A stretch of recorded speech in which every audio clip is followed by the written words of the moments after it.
live, Wrestle Purist live, hosted by myself and Joe Hulbert. We are back, kind of on a somber day, I kind of guess. WWE talent and staff releases have been going on this weekend.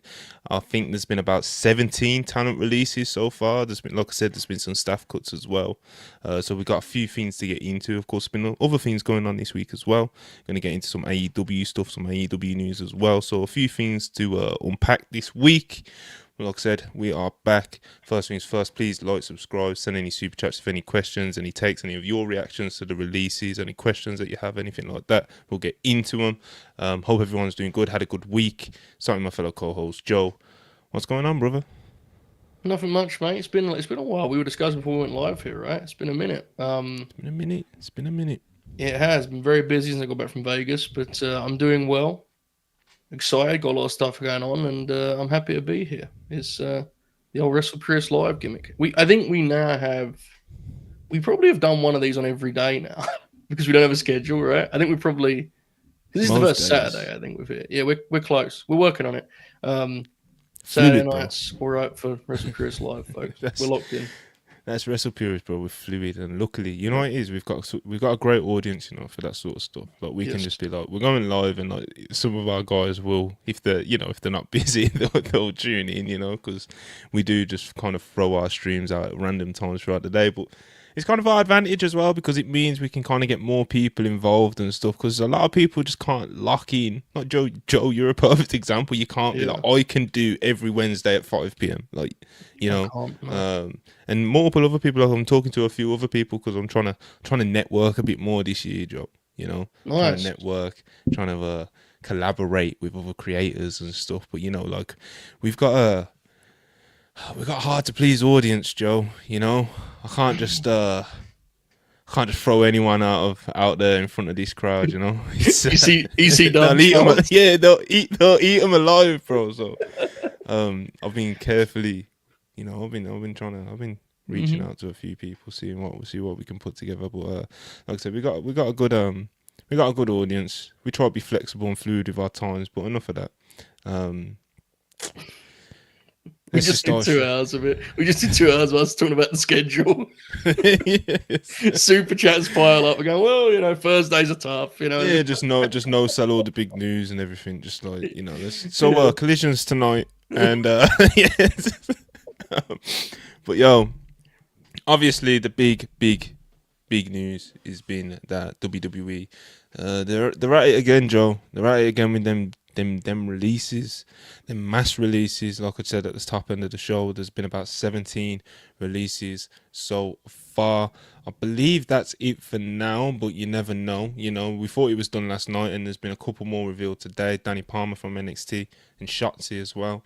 Those two have been confirmed today. So like I said, about 17 so far. I'll quickly go through the list now, just rattling off the names. Braun Strowman, Shayna Baszler, Dakota Kai, Caden Carter and Katana Chance, Gigi Dolan, Cora Jade, Eddie Thorpe, Javier Bernal, Jakara Jackson, Aura Mensah, the whole of Gallus, Joe Kofi, Mark Kofi and Wolfgang, Riley Osborne, Danny Palmer and Shotzi. And there's a few staff ones which I'll mention them a little bit later on. But yeah, Joe, so this is a weird one, especially like with Wrestle Purist being like an aggregation page and stuff, and like being so used to being so onto everything.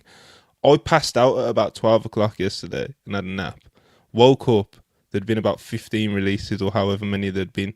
Luckily Jamie was alert and we got him out and stuff. Do you know what I mean? We was able to aggregate it in like a timely fashion. But yeah, I woke up and I was like, wait, this person's been released, this person, and this person. So eventually I had to go on the page and I just seen this list of people that have been released. So of course there's a few names that did stick out a bit more than others. Dakota Kai, Braun Strowman, Shayna, you know. But yeah, like who kind of anybody throw you off, Joe, when you first started? Like how did you kind of find out? Was you finding out in the moment, or did you come back to see like a huge list like I did? It was in the moment because I actually I think a lot of people expected releases yesterday, right? Because it's like that's when they traditionally do releases, and they cut a bunch of Office folks on Thursday. So it was like you kind of circled Friday, and I had an afternoon show, so I was thinking like it's gonna happen. And then by the time it happened, it was like 5 Eastern, 6. He was in that because I was watching the boxing. Mm.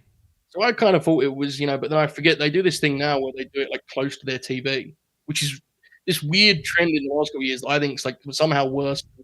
But They think they think they're hiding it, bro. Like they think they're blending it in with I yeah, don't know. I guess kind of the social media wave that comes anytime they do a live show and stuff, and they try to hmm drown it out with that, and it's like, bro, you can't, like, it's not. well, it's also like the talents at TV and their powers are getting, Yeah, exactly. it's ridiculous. I very seldom am surprised by these things because I think it's hard to be surprised when they consistently do it. I mean, at some point you have It's to kind of nothing go, okay, new. this is what it is. Right, exactly. I will say though that Dakota Kai surprised me. I know she's had issues with injuries, but like she's to me is so valuable, and I think it's been so good when she's been healthy. And as we were talking about before we went live, it wasn't that long ago she was working with Lyra for the IC title. So like I don't get when I say I don't get Dakota one, it doesn't mean I'm like looking at her and going, that makes sense. You know what I'm saying?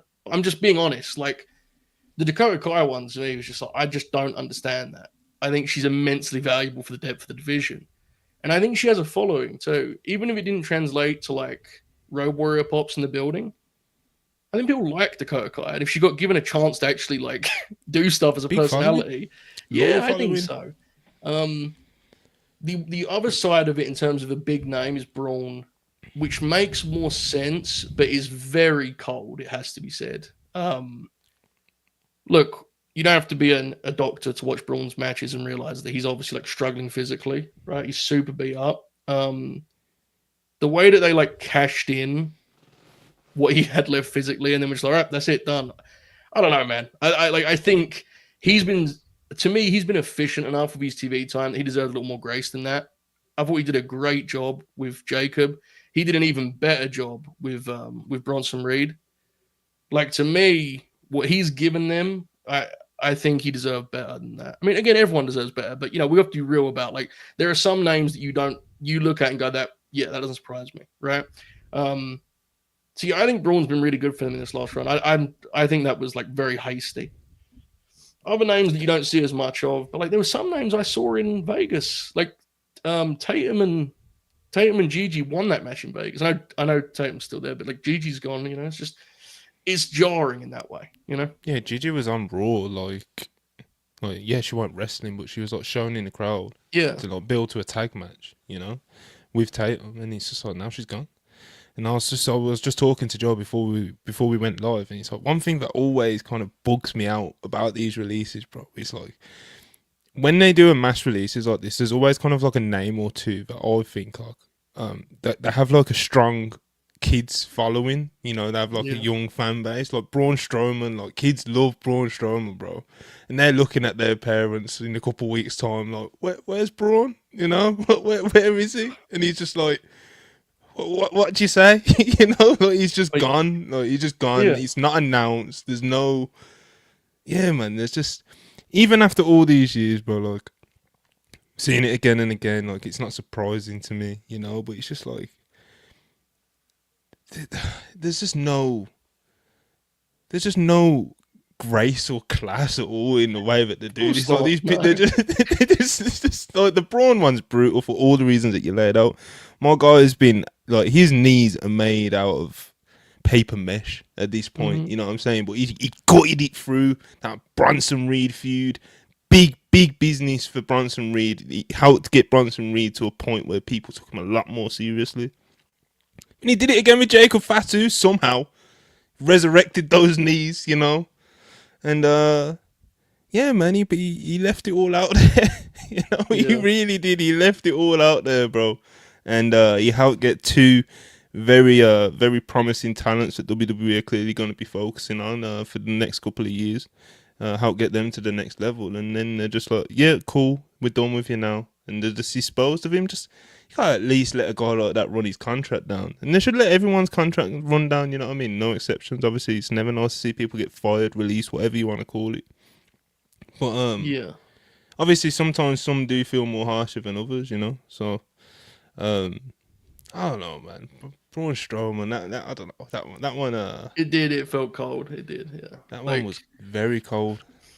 watching him physically like destroy himself in the name of these projects on TV, and then he's just gone in an instant. And also the fact that we just saw him at the roast being told he sucked. Like, I don't know, man. Yeah, that wasn't great, you know.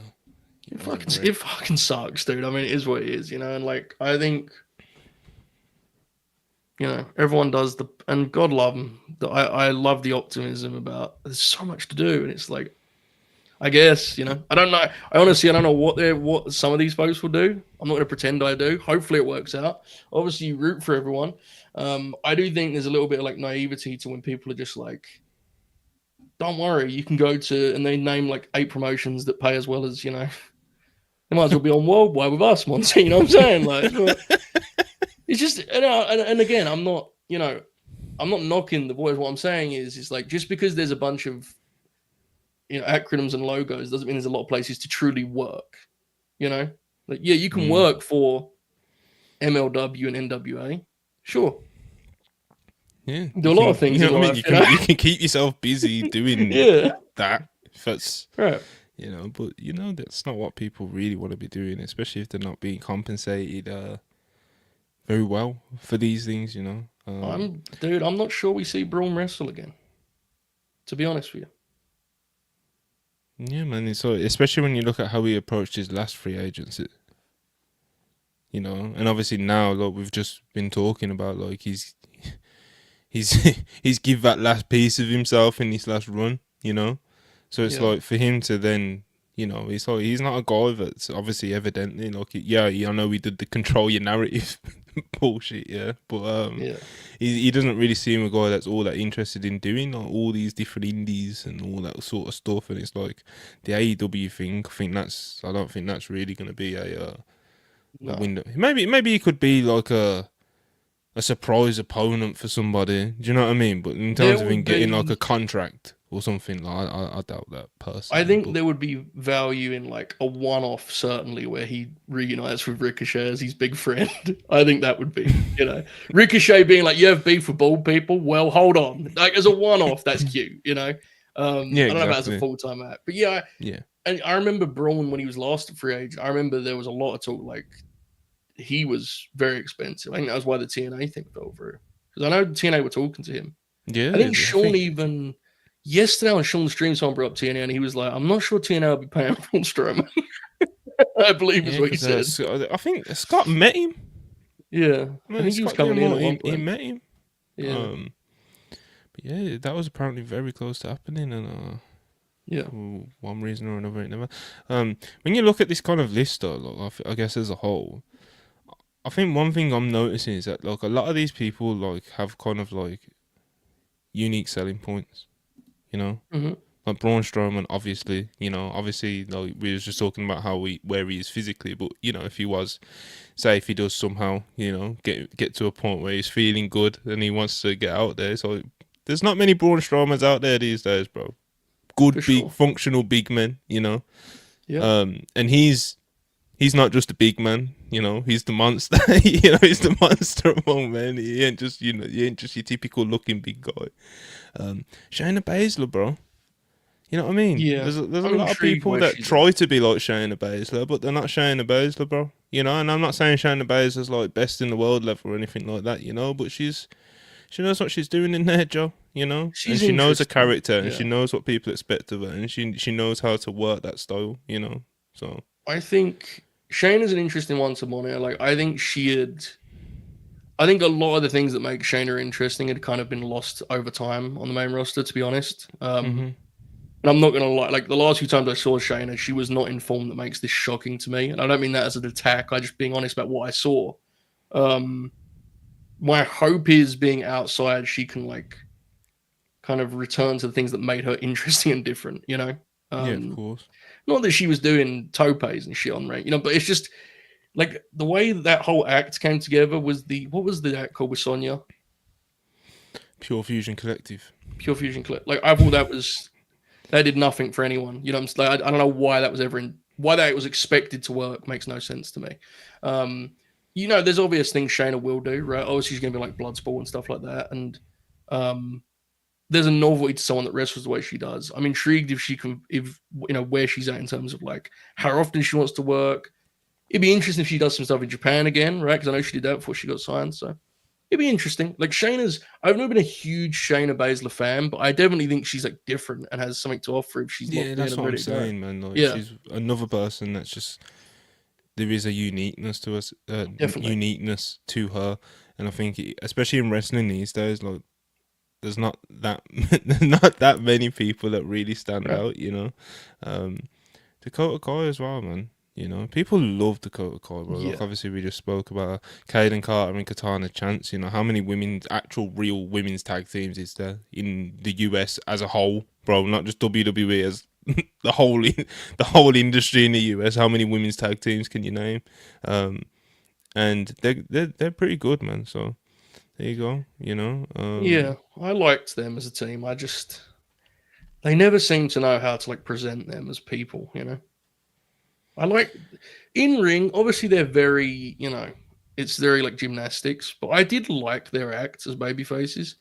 Yeah, again, man, in ring, the crowds like the matches and stuff as well. Yeah, because like you said, it's the gymnastics. It's flashy, you know. Yeah, I just don't think they ever figured out like how are we going to present these as characters. I had no clue, bro. No idea. They were doing vignettes in the club and that.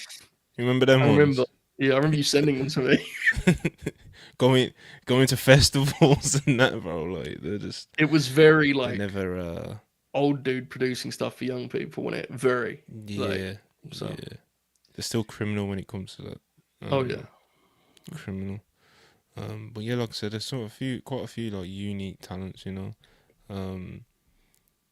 Obviously, we'll see kind of who does what over the next coming months. Some of them are going to have 30-day release. What's it called? No compete clauses. The NXT talents, for the most part, will have 30-day no compete clauses. The main roster, obviously, as usual, will have the 90 days. Shotzi, however, was a contract not being renewed, so she is apparently her contract is coming up very soon. So she will be hitting free agency and can kind of do whatever she wants very soon.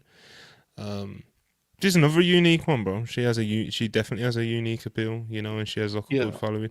One thing I've also noticed about these releases, they've kind of said, Joe, fuck the stands, you know?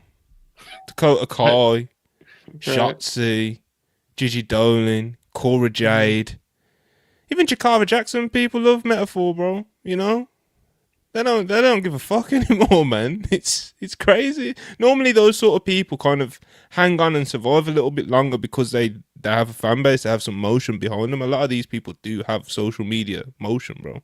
Like I said, they've got, you know, some of them have got little stand bases, especially like Dakota, bro. I know we keep going back to her, but.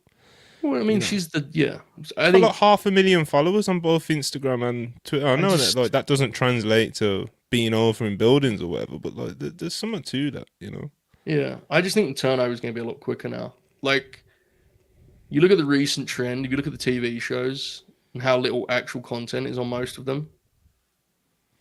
I don't know, man. I mean, how many matches are on Raw most weeks? You know, I think it's been four recently, right? SmackDown's about to go 2 hours. Like, you can, I mean, look, I'm not a believer in the shit where you do the stopwatch thing. It's just not, it isn't interesting to me, you know? But you don't have to be using a stopwatch to watch the shows and go, man, I've sure seen the fucking skyline of this city a lot, you know? I mean, by the time I left Vegas, I could have drew a map for you based on how many shots I got of that city, you know? It's the reality of it. I mean, the TV is built to feature key players. I think the mid card has like no standing anymore on the TV, and I don't watch as close as some, so that might be bullshit. That's the way I see it from the outside looking in. You know what I mean? Like I think it's very different now to the way it was just 2 years ago. Hell, I think even a year ago. I think it's very, very thin on actual stuff on the show. Very thin. It's built to chew up time, and if you're building a product to chew up time, that's because you don't really want to be having to pay people that aren't big merchandise movers or big, ratings, whatever it is. Now, the challenge with that is like, that's kind of at odds with other parts of their model. Like, for example, buying entire wrestling promotions, which I don't know how these things all marry at once. I don't know. But I look at the way their TV's produced now. It's like, the turnover's going to be rapid now, dude. I really believe that, and I don't say that to be like Like I a said, to be what doom was and it? Every gloom. 6 months. That was for the NXT and NIL people, though. But Yeah. When was the last main roster cuts? When did the Good Brothers get cut? It was 90, less than 90 days ago. So the Good Brothers 90 days, that crew hasn't even been done yet, and there's new releases. Like it's going to be more increased now. I think it's got so many bodies. yeah, Shame. yeah I don't know, man. People like to point fingers in these situations, don't they? It's TKO. It used to be Nick Khan. It's TKO. It's TKO now. It's TKO's fault for WWE doing what they were doing long before TKO bought them, you know. And that's not to say it's no fault on TKO at all, you know. I'm sure it was a thing where they were looking to make some budget cuts and went to, you know, Triple H, Nick Khan, whoever, and was like, yo, so what fat can we trim off this roster, you know? Yeah. And list of names was presented, and it was. I wonder who makes the calls now. Do we know that? It's not. It's obviously it's not Johnny Ace. You know, we Like know the it's not Johnny literal Ace phone now. call. Yeah, the literal Um, phone call. Who I would assume that they be just sent. now? I assume they just send you a link to Sean's Twitter, right? I think it might be. Come on, man. Fightful Select. Just Someone's fucking word. Might give him a free $5. gifted subscription for you, folks. No, I don't know honestly. I don't know who it is, and I know who's hella talent now. I think Chris Legendo. I think. I mean, didn't they Oh do that? shit! Didn't they did that article? Didn't they? Sports Business Journal, and it's like his dual role now, Chris Legendo. I think it is Chris Legendo. You know, I Okay, think. I don't know. I Maybe know they have somebody the app can and shit, pull up that right? article. Did I have that app anymore though? They did. Like Because I know for I a fact remember. they did not that long ago. Yeah, Oh, okay then. Okay, yeah. okay, okay, okay. Now Because to be bro, fair, that's that another. was a while ago actually. Carry on. Bro, that's another thing as well. Like, I know we were saying just like. I mentioned the Braun Strowman thing about like how these talents just disappear. It's not announced or anything. But it's like remember like a couple of years ago, we'd get the report from Sean or PW Insider that like, you know, the talent have been sent an email and it will have the list of all the names that have been released and are no longer with the company. You don't hear that anymore, bro. So it's like Yeah, talent are going to work. They don't know the boy's just been fired or whatever. You know, it's like unless they're on craziest. Sean Ross Sapp's Twitter. You know, it's crazy out there, The man. craziest one was that first pandemic one when Vince recorded like a video. Do you remember that? Vince recorded a video and they like put it on the app, and it was him just telling. It's basically him just saying, "We're about to fire a bunch of you guys." So the boys just had to sit there like, "Am I one of these people? Let's find out." The rest of my fucking psychotic behavior, dude, insane. But it's Yeah, TKO. yeah, exactly. That's what I was about to say. You know, it's like this never happened before TKO though. You know, um, again, and it's like, of course, they are at the top of the top of the tree. You know what I mean? So it's like Yeah. they're not completely resolved of any responsibility. No, Nobody is saying that, of course. no. Fuck them. You see what they're doing with the ticket prices? You know what I'm saying? Like fuck them, fuck TKO. Yes, But it's it's not just TKO like, defense. It's just like this yeah, is what. definitely not. Yeah, Definitely not. and obviously, like, look, the focus is the talent, and I hope everyone works. It's just, I think sometimes you know what I'm talking about is it's hard. I struggle with like the shock for something. It's like It's at what they what do. point? Yeah, exactly. And I'm not saying it's right. It's obviously not fucking right. Obviously, I root for the grapplers, but I'm not gonna come on here and be like, I just can't believe they would stoop to this. Like they did it 2 months ago. You know, it's so you just hope the industry gets healthier in terms of options. That's the only thing. That's been my main thing for like the longest time now. You know, is we just need places for these people to work. And it's why sometimes I try and watch this stuff that I don't have a great deal of interest in the States. I want there to be different spots in America, man, for the grapplers to work. So like, I hope that if anything comes this, I hope that this talent can kind of spice those. Because let's be honest, dude, AEW's full. You know, like this AEW's. I think there's a couple people here that I think AEW would benefit from. I think Kota should. I think she should be a priority for AEW. I do believe that. Other than that, like there's not. You know, they don't need talent. They got a lot of talent. So you just hope the rest of the companies get stronger. But this is where I get worried about. And I know we're going to. I'm sorry, folks, but this is just being honest. This is the situation that worries me about the WWE TNA partnership. I worry about how aggressive they're going to be in this market. You know, I remember 2020 and I remember TNA like they wanted those names. Do they want those names now?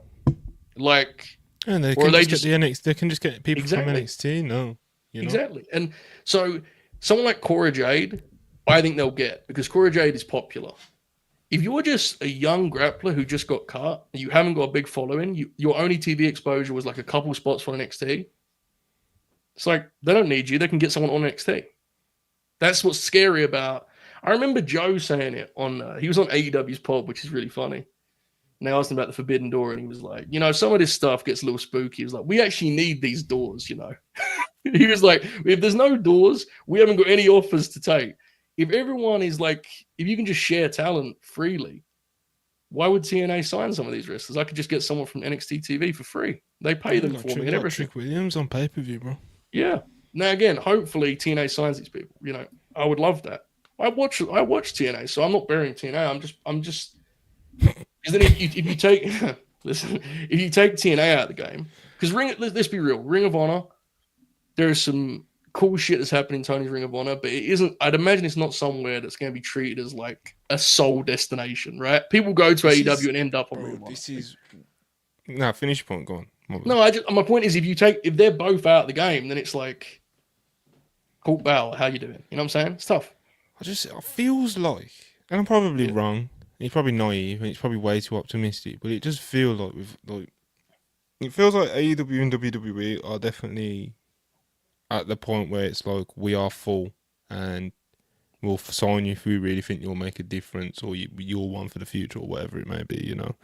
But for the most, like these big like sweeps of signing 5-10 talents in the space of like 8 weeks, like it's not happening. You know what I mean? Like that's that era of the 2020s. You know what I mean? It was a cool 5 years, 6 years. Like I think that's done now. And that obviously opens opportunities if there is people with initiative, if there is promoters or wannabe promoters with initiative to kind of advantage of this landscape. Because I think for indie promoters, the landscape's been rough the past few years, bro. Do you know what I mean? So what can you do? And I'm not saying like you're gonna book Gigi Dolan on your indie show and you're gonna sell 5,000 tickets. Like I'm not saying that, but it's just like at least there's some more options and stuff, and there's a few more. Like I mentioned earlier, like the people unique selling points with a lot of these talents, and there's a few more different flavors out there and stuff like that. So hopefully something can come of it. I do think as well. Tony Khan, I'd love it to get to a point one day where he really does kind of structure out his promotions in a way that like ROH is a full-on like stepping stone to AEW, a developmental or third brand, whatever you want to call it, but literally like have a proper systematic approach to developing your talent to get them onto the main roster the way that WWE has, and like that means ROH can be more of a destination for some of these people, because it's like, what is ROH?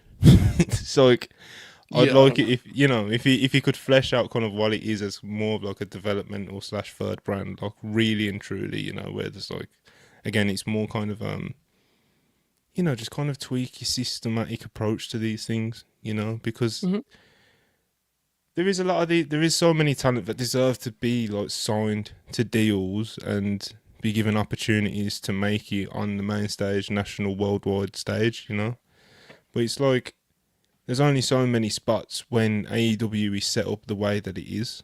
Do you know what I mean? Like in WWE, there's more spots because of the way that it's set up, especially now with like Evolve as well. They've got a developmental for the developmental. Sure. Then they've got the PC as well with like the NIL athletes and stuff like that. It's like you only need like 5% of those NIL athletes to make it, and it's just like there's a system, there's levels, and it's just like if you're in AEW and you're Jakara Jackson, you get signed into the Tony Khan hemisphere. What's your ladder? Right, it's different for everyone. Yeah, I agree. I think it's a bummer that like the best we can hope for is just like it's going to be one of the two in it. You know what I'm saying? Like everything's going to be under those two umbrellas in it soon. Let's be honest. That's what I'm saying about hopefully like some more promoters take initiative, and it kind of there's kind of like a shift in the landscape. over the next And couple of years, hopefully. again, folks, I apologize for my pessimism, and I pray I'm wrong. But I'm just going to ask the question because I truly don't know the answer to it. Is there actually an appetite for a truly a third promotion? Is it something you and I find interesting, but there is not truly any? What do you mean third promotion? Well, like to get to a national level and get a TV deal and be able to pay wrestlers millions of dollars? No, yeah. no. Well, maybe not millions of dollars, but even one that has. I want to be careful with this because I don't want to dismiss TNA, even though as TNA is not.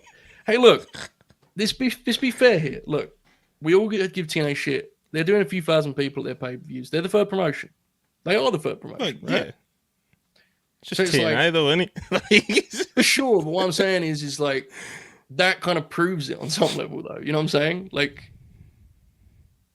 do people actually want to watch it, or is it a case of if TNA was good, they would watch it, or is it more a case of SmackDown, Raw, Dynamite, Collision, NXT, fucking Evolve, LFG? Like, is there actually an appetite truly from the wrestling public?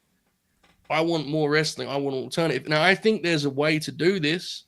I think you need a clear vision.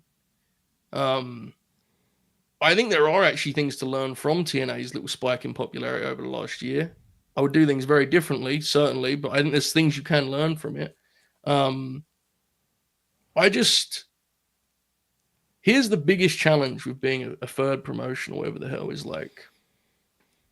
A lot of the hardcore fans that 10 years ago were looking for any alternative because they hated WWE, a lot of those fans, they don't hate WWE anymore, dude. And a lot of them are gone entirely. I was in Vegas. Or the AEW fans as well. Yeah, well, I was in Vegas, okay? And when John Cena won via Fiend, I was howling, bro. I was saying to my brother, I can't believe they just did that. And then it dawned on me. I looked around and I heard the conversations. I was the only guy in that section that thought it was bad to finish that match. Which is crazy. That may sound crazy to you, right? It was crazy to me. I was sitting there. You can imagine how I felt. And it's like, I was talking to Alex about this because he was also in Vegas, and we were both blown away. And I'm not saying this is a positive or a negative. I'm just telling you what I believe. It's the truth. What you witnessed, dude. The vibe is different, man. When I was at Mania in 2018, every single thing they did, the fans would be like, "What's this bullshit they're pulling?" What's this? I remember, like, I always tell this story, but Andrade put a headlock on at TakeOver New Orleans, and the guy behind me was like, guess they're getting him ready for the main roster. But that was the way people talked about it. And I'm not saying that was better. That was just the way people moved, man. Like, everything was assumed Vince was being a fucking idiot. He often was. Everyone now is like, Dave talked about it, right? Did you see Dave's thing about, like, everyone's saying to him that you just hear people talking about, oh my God, you be Tony fumbled? That's the vibe, bro. It's crazy. I'm sitting there watching Jade Cargill grapple in the stadium, and people are like, man, what do you think Tony's thinking right now? It's like, what the fuck is happening here? This is bizarre. It's like living in a sort of busted open world, It felt like La Greca was sort of hovering around me, and nothing wrong with Dave, but you know what I'm saying, right? I don't even know if Dave's one of those. I shouldn't have said Dave. No, you are right, though. Yeah. You are right, like It's that kind of like anti-WWE sentiment in terms of it being kind of like a consensus blanket over wrestling fans. It's gone, bro. It's eradicated. And I'm not saying that's fair or right. I'm just saying, like, you sometimes have to go to these shows to realize it, man. Like, it's a real thing.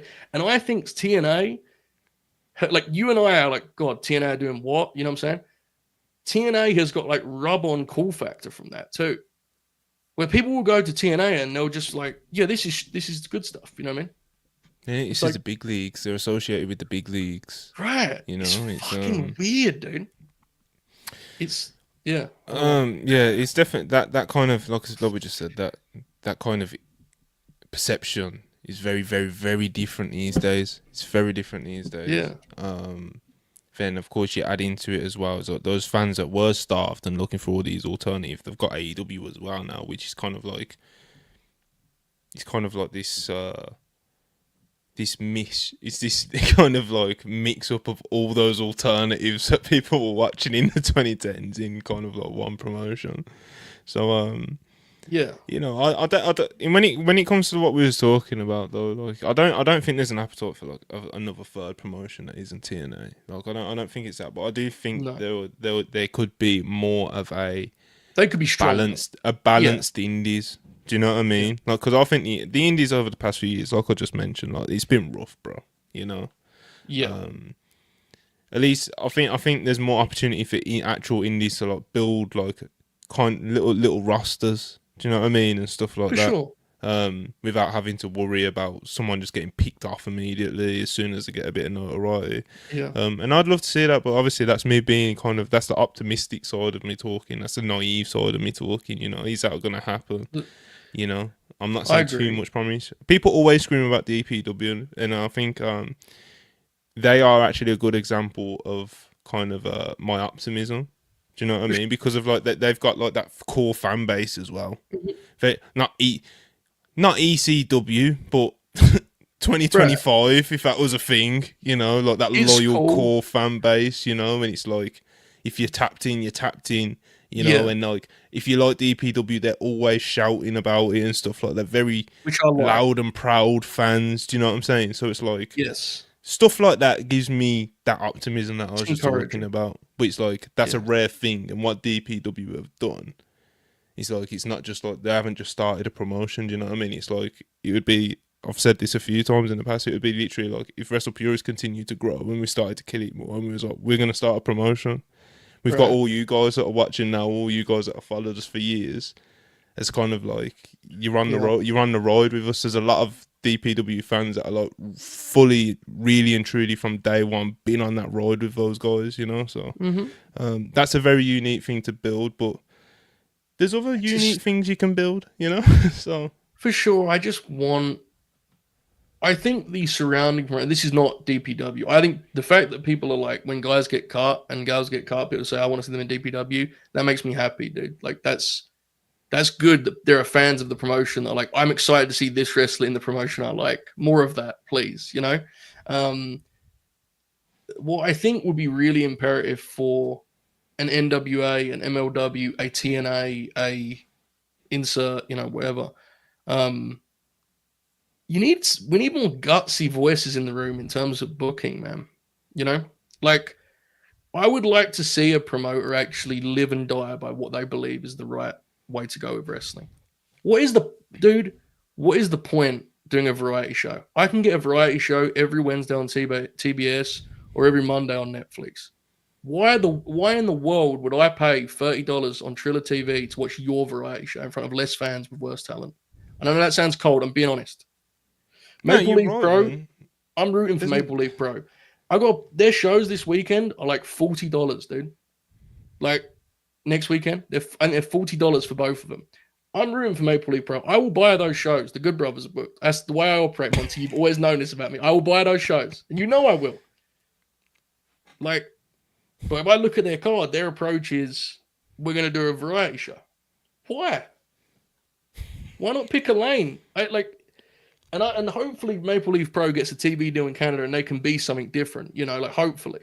But we're talking about it's a landscape now where it's like fuck, you got like Ray Phoenix is wrestling on SmackDown, and you got this is happening on this show and that show, and it's like, bro, you gotta have more the specific vision. Like, pick something that you believe in. You know, my wrestling show would be very different to many of you in the chat, but at least we would have, you know, at least if we did our own thing, there'd be an audience that fucks with it. I just feel like trying to appeal to everyone at this point. What value is there in that? There's no one left for that. the thing with Maple Leaf though is that Scott's got this whole idea of being a Canadian promotion though, and Which I dig. you know what I'm Yeah, saying. I But like that. Yeah, 100%. But like, I guess broadly speaking, I'm 100% with you though. There's not enough like bold voices wanting to do something like. Why can't a promoter just be like, you know what, I'm doing a sports based yeah, promotion, you know, and yeah. that's going to be our unique selling point, you know, Yes, or you know, like Lucha Underground back in the day. You know, it wasn't really my thing. Obviously, there were some great matches and stuff on it, and I'm aware of that, and I've it had tuned a in for a thing. lot of them. But like, Yeah, it had a thing. You know, it was its own unique thing. Um, here, DPW has said it's kind of there's a uniqueness to it, but that's more kind of because of the fan connection. Do you know the what I mean? vibe. Yeah, Yeah. yeah. Um, But yeah, man, like do some more unique spins on stuff, and do some, like, I don't know, do a throwback, do like, it's like there's been examples of it over the few years that, like, NWA Power, you know, Yeah, like people that, like that's people kind of it watch was that, dude. the They Ric Flair tried. retirement show. People Yeah, like that vibe, bro. That throwback vibe. People like it, man. I just And yeah, it and works, like the studio promos and stuff. Like, it mm, works, man. yeah. It's not even that brave to do that. Like, That's my. I'm like, look, man, it's hard to like make it work, but what we're describing, I'm not saying so they need to like go out there and reinvent wrestling. Like, I'm not saying that. What I'm saying is like just have a specific style at least. I was at yeah, in Vegas. I went to have a the Hitchcock vision. Memorial show. Yeah, like the WrestleCon show is a variety show, and respectfully, the house for that show was not very good. There was not many people there. The one show that still sells every fucking year is Bloodsport. And I don't even like Bloodsport. I didn't go to Bloodsport. But it sells every year because it is like, this is what we do at Bloodsport. You know what I'm saying? Like, here's what we're going to give you at Bloodsport. Sometimes they stretch that a little bit with some of the grapplers they use, and it isn't exactly, No, 100%, but they have, like, that's 100%. what Bloodsport is. And it's not my thing, but I know what it is. And it's I just, bought, bro. I bought so much into, like, those first Blood Sport shows. yeah, Like, the concept was so cool to me, yeah, Um, especially, like, I was a much bigger MMA fan as well, like a few years ago now. So yeah. it's just like, yeah, man, do some, I just, get a everyone's bit more fucking, interesting. Yeah, like you said, Joe. Everyone's trying to basically do the same thing, their own version yeah. of a variety show. Like, we're gonna Everyone have a can play lucha their match. music. We're gonna Yeah. have we're gonna have a, I don't know. We're gonna have a high speed 6-man tag. We're gonna, what I Yeah. mean. We're gonna have a death match. Like, it's just, Just fucking stick to your guns, man. I know all these people have real opinions on wrestling. They just don't want their product to it's like, why not? Fuck it. Just like, what's the worst have that can some happen? vision, man. That's what it's about. Yes. Put a wrestling product on that you truly believe in. I think if you do that, there's value in that. I don't know if MLW have actually found. Well, I would say MLW is hilariously the CMLL talent has given them like a weird niche that they kind of. MLW is like a fake promotion that exists alongside CMLL guest spots that actually get the crowds excited, which is very funny to me. Maybe a lesson in there they could use. I don't know. I'm not an expert. So yeah, it's a weird one, dude. I don't. None of this is easy. We're not trying to say it is, obviously, but I do think there's a lot to be said for like lack of vision in the surrounding promotions. And if that could be remedied, I think it would help in terms of like, what is it I would tune into these promotions for? Why would I watch? Why would I buy the NWA pay per view? Tell me. I'd love to. I've done it before. You have? Remember the solo I did once here? It was like I reviewed the Crockett Cup and I asked the chat, did anyone watch the show? And it was just the entire no. One yes. The Crockett Cup. When it settled in and you realise that the Briscoes are the greatest tag team of all time. Yes. Just Yeah. carrying. Just I love that shit, dude. Like I bought TNA last week. A couple weeks ago, we watched that Battle Riot shit they did on MLW. Like, I'm trying. I'm not. yeah, you do, bro. You're one of the fans, like, you get those people that are like, support the wrestlers, not the promotions and that. And you never see them watching anything other than the big two. Do you know what I mean? My guy Joe, he's out here, bro. Like, Gallows and Anderson. You know what I'm saying? He's spending that $40. He's Bro. spending. I don't even want to see what, like, your annual Triller bill looks like. Oh, it's I don't want disgusting. to I think see. I'm pretty confident I'm going to end up at a fucking Progress show again for those assholes too. So, but it is what it is. Like, I hope people, it's when everyone gets cut, everyone's like bummed out for them, and they just move on with their career, and everyone just goes, "Oh fuck," like you just said. I'm not blaming people. People do what they want, but if you're someone who actively makes a point of talking about these things, you got to try. Wrestling is very stupid, but we have to try our best, And there's a lot. Let me be clear. This is a very doom and gloom thing because I think what we're talking about is hard to be positive about. There's a lot of good shit. You have to find it, right? And like, hopefully, the main point of this whole thing is hopefully, if there is going to be an increase in turnover in WWE, hopefully the quality of the shows will get better elsewhere. At least that's the least we could hope for, right? You It'd know, be it's nice if like the quality a got nice better. balance. It gives an opportunity for these indie promotions to try and build out rosters and stuff, and Yeah, try and flesh out like better ideas and stuff. Even I'm not saying like just even if it's just like 10, like just having 10 bodies on your roster. Obviously varying levels of like ability and star power and drawing ability and whatnot. Yeah, but it's just like knowing that they're your guys that you can work with for a few months. That yeah. means something, man, to bookers. So, and the Indies has been like shit when it comes to that. You know, so like I said, hopefully there's some more balance with kind of like indies, just kind of being able to use a more variety of talent and that kind of opening up some more doors, and Yes. hopefully the indies can get a bit more interesting, Yeah, there's basically. some fucking angles too. That's allowed still.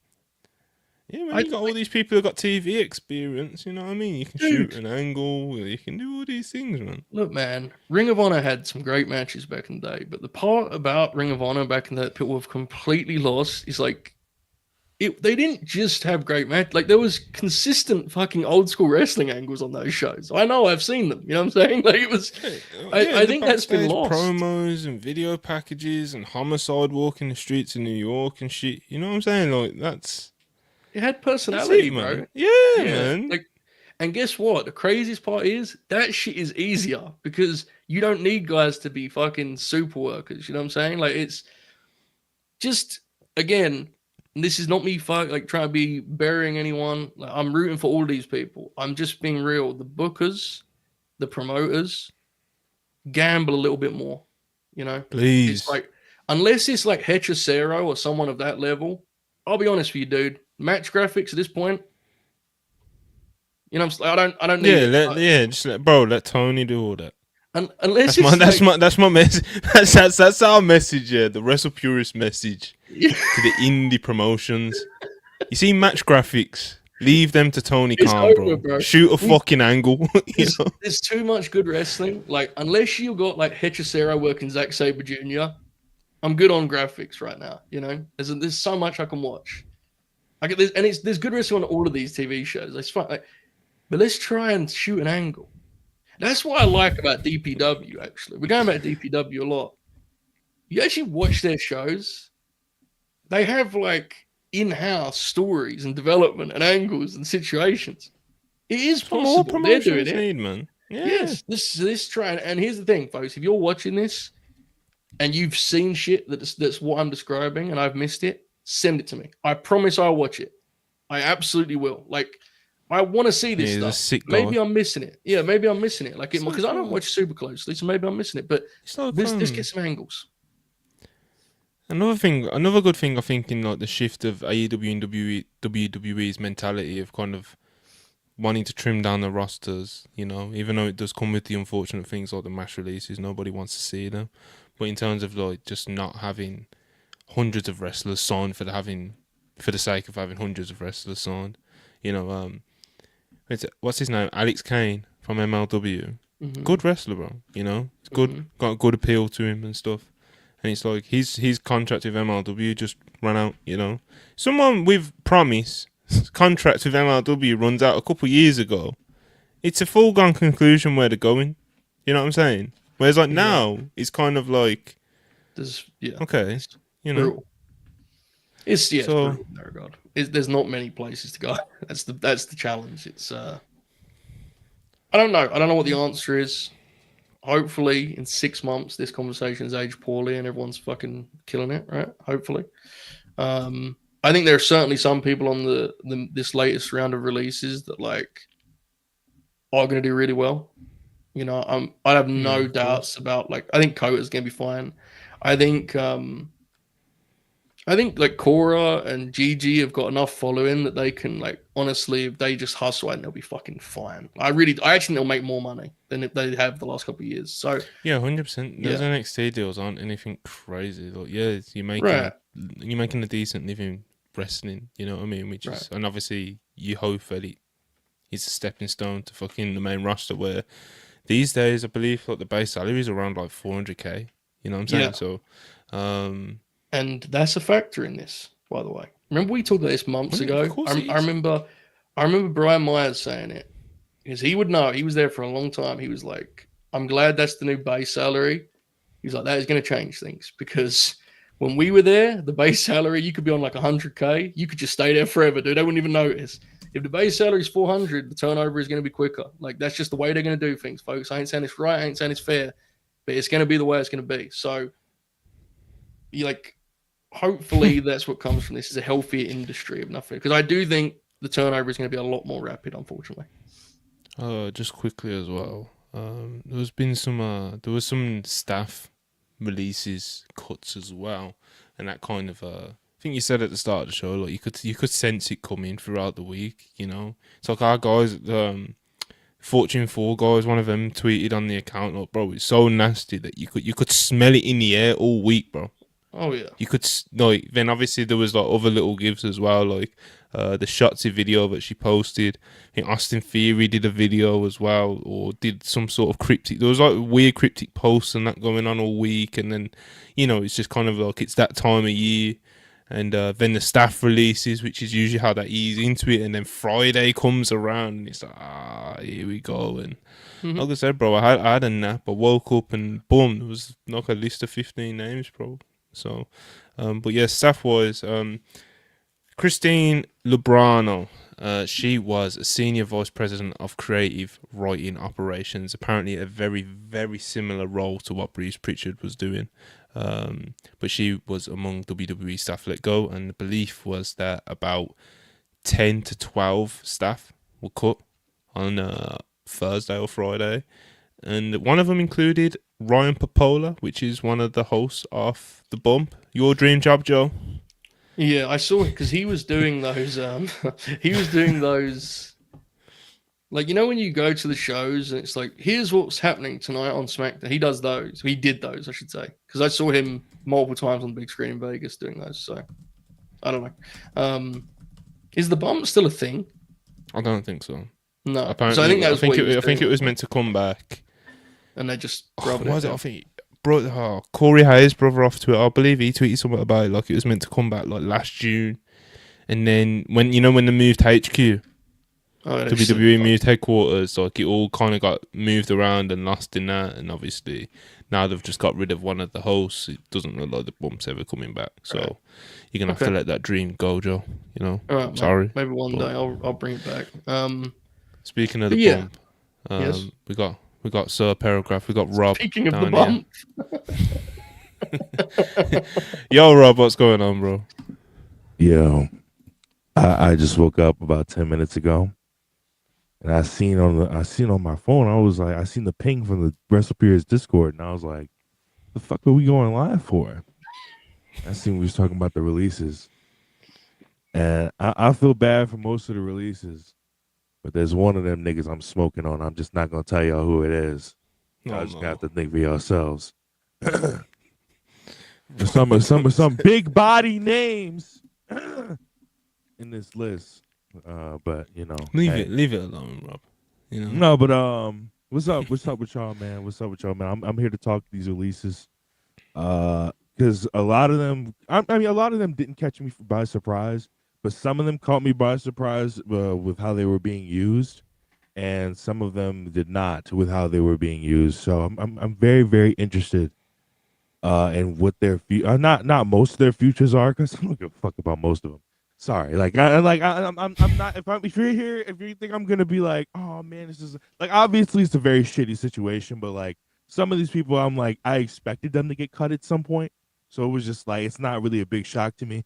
Oh, Gallus, no, thank God. Gallus, yeah, they should have been cut in 2020. We're not gonna say why. What's but your yeah, beef no, with it? Why are you coming on here so violent? Me and Joe are trying to have a nice conversation. You come in here being on like, oh well, this person, bro. Come on. No. Gallus. Straighten up, man. Gallus. Gallus. It was time, but no. Most of them niggas though, I feel bad for. Like Dakota Kai, obviously. Like I'm not the biggest Dakota Kai fan, but she does have a fan base. She was a decent part of the women's Intercontinental Division on Raw. You know what I mean? So it was like that part of it sucks. Shayna Baszler, obviously that part sucks. If she was told she was going to be given a lot of stuff to do, that part sucks. And it's just like a lot of these people, I feel like Triple H really did promise them that we're going to be a big part of his administration, and a lot of them, you know, yeah. So Gallus are problem. It's not even the fact that Gallus are problematic. It's the fact that every time I was enjoying NXT, Shawn Michaels would be like, "Yo, Gallus push," and I'd be like, "No, no, no, no, please, no, please, no, please, God, no, God, no." So Insane Rob take there, as he said, it's not that they're problematic; it's that they were on NXT TV too much. Beast. Yeah. Okay, look at these piece of shit. I know he's a fucking arsehole. Ibu of Wrestle Purist. So you see how he puts Ibu of Wrestle Purist back in his YouTube name when he's like trying to brag about something. Anyway, Ibu tells us that he won the best podcaster tournament. Thank you to everyone who voted for me. Is that just the best podcaster tournament, you know? As soon as he beat Alvarez, that shit didn't mean anything, bro. Like, come on. Let me let people know that I'm here. Some fella in GCW winning an award over like AJ Styles or something, you know? It's fucking outrageous behavior. I just remembered, can't let the people know I'm here on Twitter. Gotta let them Bro, know that was just straight up. That was all just straight up, like, that was just all for Ibu's ego, bro. You know? Like, it was just some guy decided to do some polls on Twitter, you know? Like, and Ibu was like, I want to win this. Yo, yeah, remember he's a shameless guy, bro. Remember when that nigga started, because Ibu wasn't even acknowledging it. And that nigga started beating Alvarez, and then Alvarez was like, are you fucking kidding me? And Ibu was like, oh, really? Oh, what?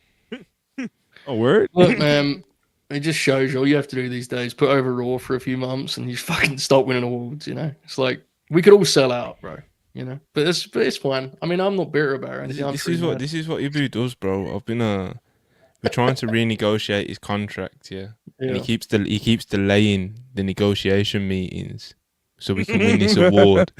You know what I'm saying? So we can win this award and come, you know, like John Gresham with AEW. He can be like, yo, here's my accolades. Look, man, he may fall with the masses, but I know how much merch Fightful have ready for his big run up there. He ain't fooling me. Couldn't cut it, mate. You know, and look, I didn't have a great run over there, but I got a box of Ibu shirts. Oh, bro, look. I lost a couple of years. I got a whole bunch of people out there. It's an exclusive. They made a couple t-shirts, you know. I mean, look, I wasn't on top, but I was on the roster at least. I mean, he was up there. They had all the merchandise. He was on the front cover of the magazine. He was gone with it. I blinked and he was gone. It was outrageous. I've never seen anything like it. So what Ibu needs to know, you know that Eddie Hearn clip, Joe?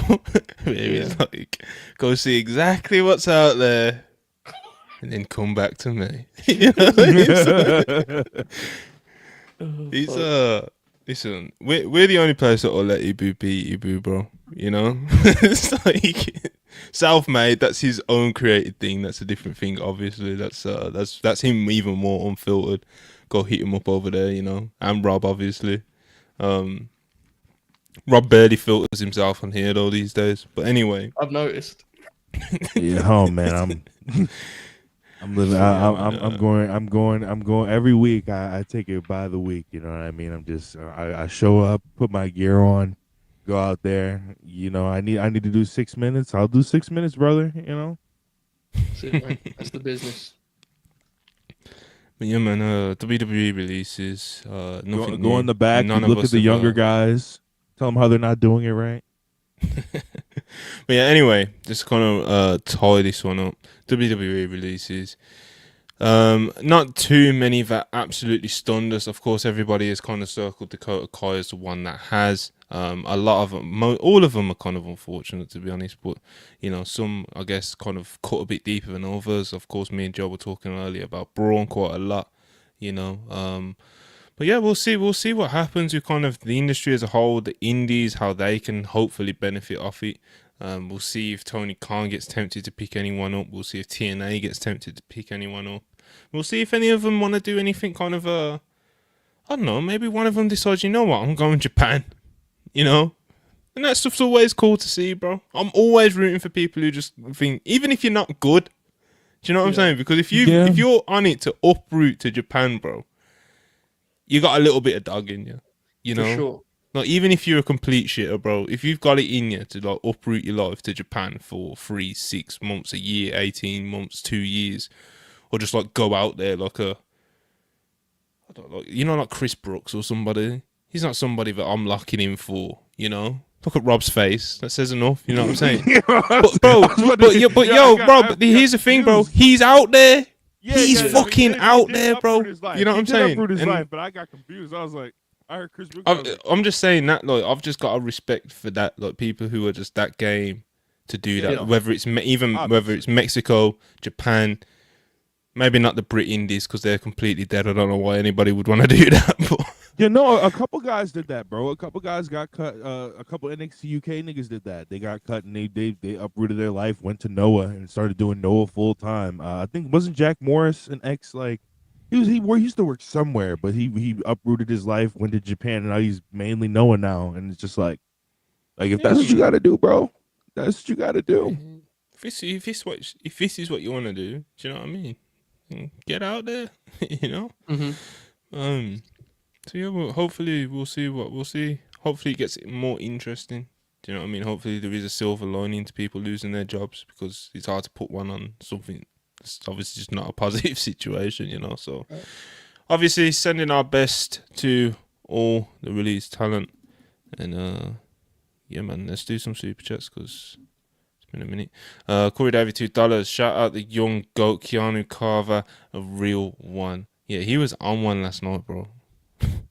Respect. Yo, Keanu. Yo, Keanu. This is your first strike, buddy. All right. This is your first strike.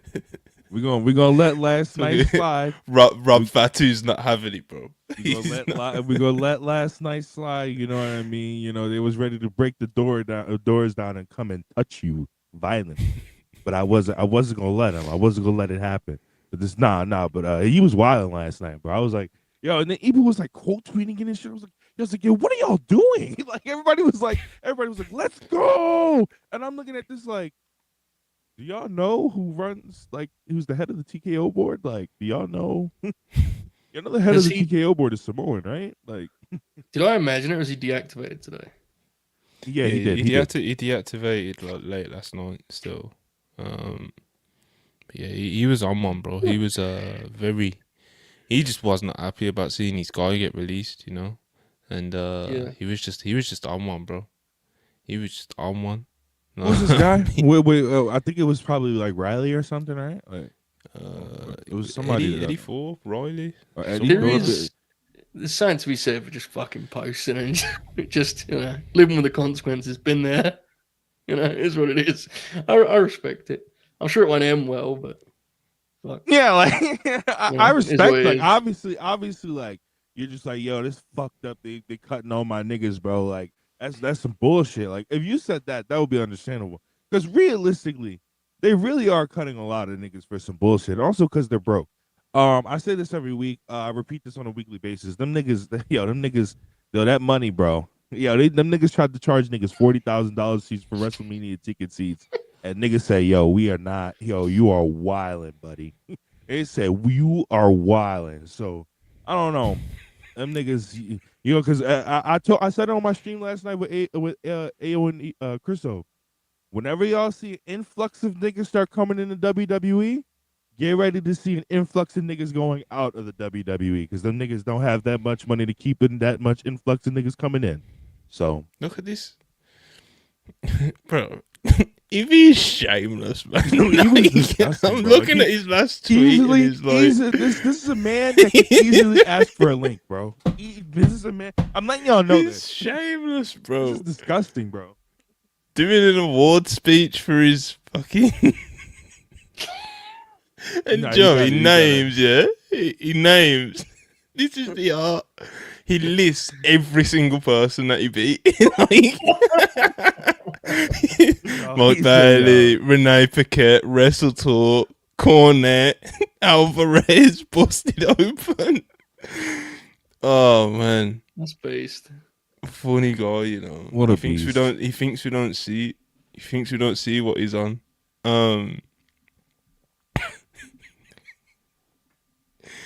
Alright, let's keep the super chats going. Keanu Carver, yeah man. Patrick the Heel 499, appreciate it as always, bro. Bad day for professional wrestling. Blackheart Saturday. Yeah, man. I hear you, brother. Why is my camera? She'll be fine, dude. Chauncey's like way better fit anywhere else anyway, to be honest, where she can be wacky, weird, and fucking crazy, let's be honest. She's gonna do some nuts shit. She'll be fine. I'm very confident. Before I got on here, I just seen her, Shotzi, and Shotzi, her. No, fuck. Sorry, I just woke up, y'all. I just seen her, Cora Jade, and like one other person talking about doing GCW, so they'll be fine, bro. Dude, yeah. I honestly, like, stylistically, Shotzi may be the person I'm like most confident will be okay. I honestly, she's fucking nuts, dude. She'll be fine. Her style fits GCW more, and that's not like a knock on her. Because I hate GCW with my entire being, but I reckon she can do some. I got a feeling she can do some cool fucking side projects and stuff too. Because her personality is pretty fucking nuts. So I think she'll be fine. Yeah, she's a interesting cat. Money updates 499. Hey Monty and Joe, I have a half off code if you want to text the GOAT Mercedes Monet. Let me know if you're interested. Amen. I'm avoiding this topic at all costs, bro. I think Mercedes is fucking bees. I think this is a big mistake. Big mistake. I think someone should step in. This shit is not going to end well, dude. The folks that will be paying for that. Wait, what happened? Wait, I didn't see this. So basically, they're offering a service in which. What was the number, Monty? It was expensive, very expensive. $99 it was like a month. $99 a month. You can text with Mercedes Monet. And listen, with respect and love, this is going to fuel some very dangerous people. Very, very dangerous people. I think this is a mistake. I mean, we see how much money people spend on like fake alt accounts. They actually believe they're talking to the real person here. This feels very scary to me. So. Yeah, this is not. That's it's definitely not her either. Like it's just gonna be like and I saw. AI, to be clear, like I saw Monet updates, who's a tremendous account by the way. Posts a lot of recipes, that's what clips. Said the same thing. So like, I'm not, I'm not here trying to be the friend who's too woke. I'm just, I'm alarmed by these things. There's some weird people out there, man. Fuck. Did we learn? No. You know what? Shout out Mercedes Monet. She can do whatever she wants to do. She's a legend. Yeah, that's why I don't even want to fucking. Yeah, I mean, Ibu's signed up, but whatever.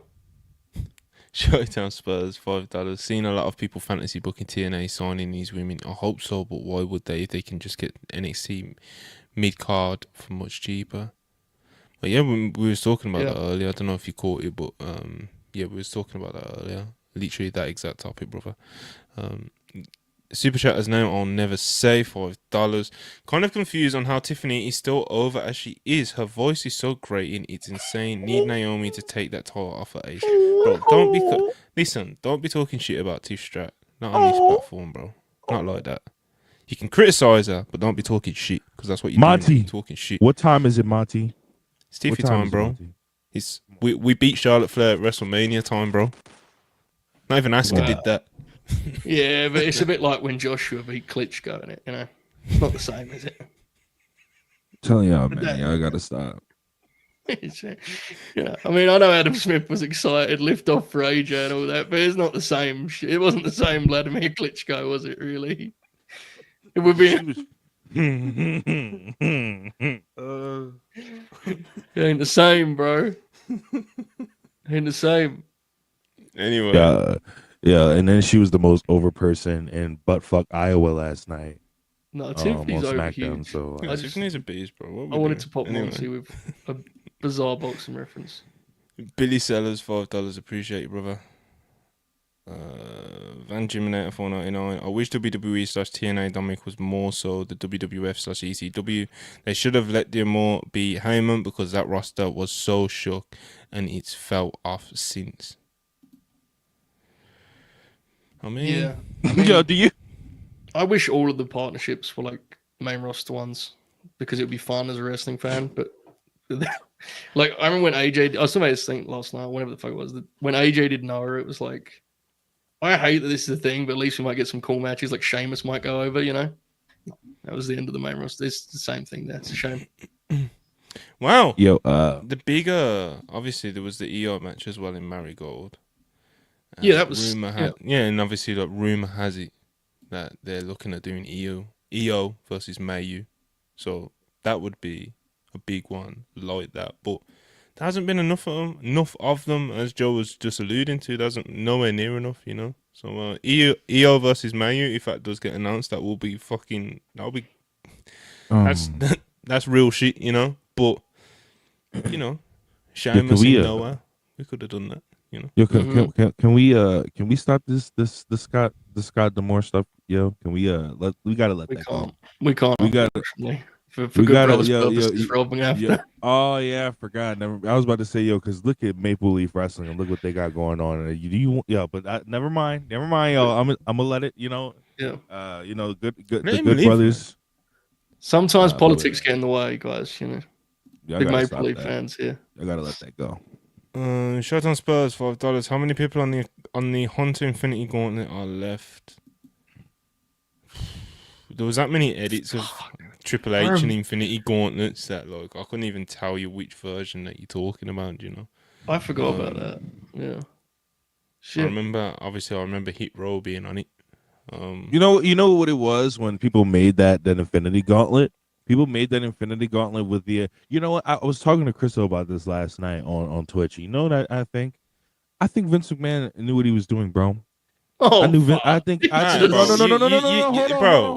on. Listen, Jesus. You need to just like we can't do this. If you take it when I say no, that, Rob, you just got to sit. It's time out at least 30 seconds. That was scary. That was scary. No, I'm not saying anything crazy, bro. You are, but bro, just take the time out, local man. 30 seconds. I promise I'll bring you back up. It's just we need to reset. You know what I'm saying, bro? Just let us. Yeah. You can't just come out with that state. You got even if that is your kind of the point that you're gonna get to, like you gotta kind of. You can't just say it like that. You know what I'm saying? Like, you can't. It was very scary. It was scary. You gotta ease into that. So we're gonna do like one more super chat, and we'll let Rob try and like reword his point. You know. Okay. Just a little update. It's not even a super chat. We have got a couple more though, so don't worry if I haven't read it out yet. Good job, Marcus. Good brother, Marcus. Wrestle Purist Zone, Fortune Fall Zone, FTR versus Cole and Roddy. 2 out of 3 falls tonight. I believe that was announced at the top of the show, Joe. Big night for the Hulbert household, that is. Right. I'll be there. I can't watch live, unfortunately, but I. Oh shit! No. That's a big night. That is. Their matches have been great, dude, and they're barely scratched the surface. Tonight will be the main event style extended card. I think very exciting, very very exciting. Should be great. Could be a classic. Could be a fucking classic. I'll say it. I don't care. Who cares? Hot take. I'm gonna live dangerously, Marty. Like free Rob. Listen, it's yo, guys, please. Okay, guys, listen. Okay. It's not a good thing. I'm not saying this is a good thing. I'm saying when I say that, I mean, yo, this evil motherfucker, when he sold this fucking company to TKO, he knew what he was doing, bro. He knew. He said, yo, he looked at, because if y'all think Vince McMahon don't look at business, if y'all think he don't look at finance and see what the UFC is doing and how they're completely ruining the company and how they're completely like shitting all over the company, he looks at that, bro. So he said, yo, I'm not going to sell this company to niggas that could do positive with this company. I'm going to sell it to people that are going to completely ruin this company to the point where it's ruined. And that's where it's ruined, bro. TKO is sitting here cutting people. We didn't think when Triple H came into power, we didn't think people were going to get cut anymore. Triple H. Why was would like, you think that though? We didn't know. No, but I'm saying. Why would anybody think that? We got to a point. We're getting to a point where right, people are still getting cut. You know what I'm saying? They're losing money. They're bleeding money. They're not. Listen, bro. They can sit here and lie to me and tell me and be in fucking Omaha, Nebraska, and tell me this is the highest gate we've ever had in Omaha, Nebraska. Nigga, you're lying. Nobody goes to Omaha, Nebraska. You're lying to me right now. So it's like they're sitting here and and they're like I said, they're bleeding all this fucking money, bro. These niggas, these are shady people, bro. These are evil fucking people. These are evil fucking people, and they're sitting here charging you. They're charging you $8,000 for a nosebleed WrestleMania ticket. Think about that, Monty.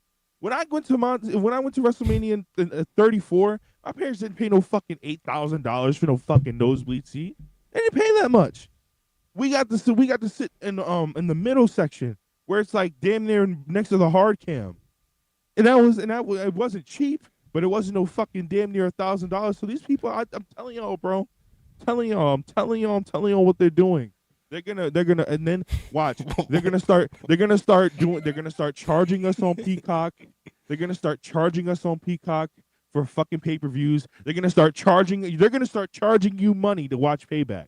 Watch. They're gonna start charging you $60 to watch Payback. Rob needs to stop taking Adderall, bro. We need to. We need to. This is aggressive, dude. I'm completely sober. You've lost the plot, bro. But guys, I will admit, starting it off with Vince knew what he was doing was kind of crazy, and I do apologize. Because that was kind of crazy. I should have prefaced it before I said it, but I'm not wrong here. I'm not wrong. I just don't know, like, who would they have sold it to that would have been like, we will bring moral, upstanding citizens to it. Like, all the people that are going to buy shit like this are cunts, bro. Let's be honest. They got no time for us. Fuck. They're all going to do this shit. It was always gonna be these guys, bro. When you also, stop blaming TKO for this. Because if Triple H wanted these niggas to stay, they would be here. That's so beast, because that was exactly... Rob is in rare form, dude. Go on a 5-minute rant blaming TKO for everything, just to be like, don't blame TKO. Actually, Triple H. No, don't 100% blame TKO. Don't 100% blame them, because it's also Triple H. They as they sit here and ask Triple H, "Yo, Triple H, we're about to cut this nigga. Do you want him to stay?"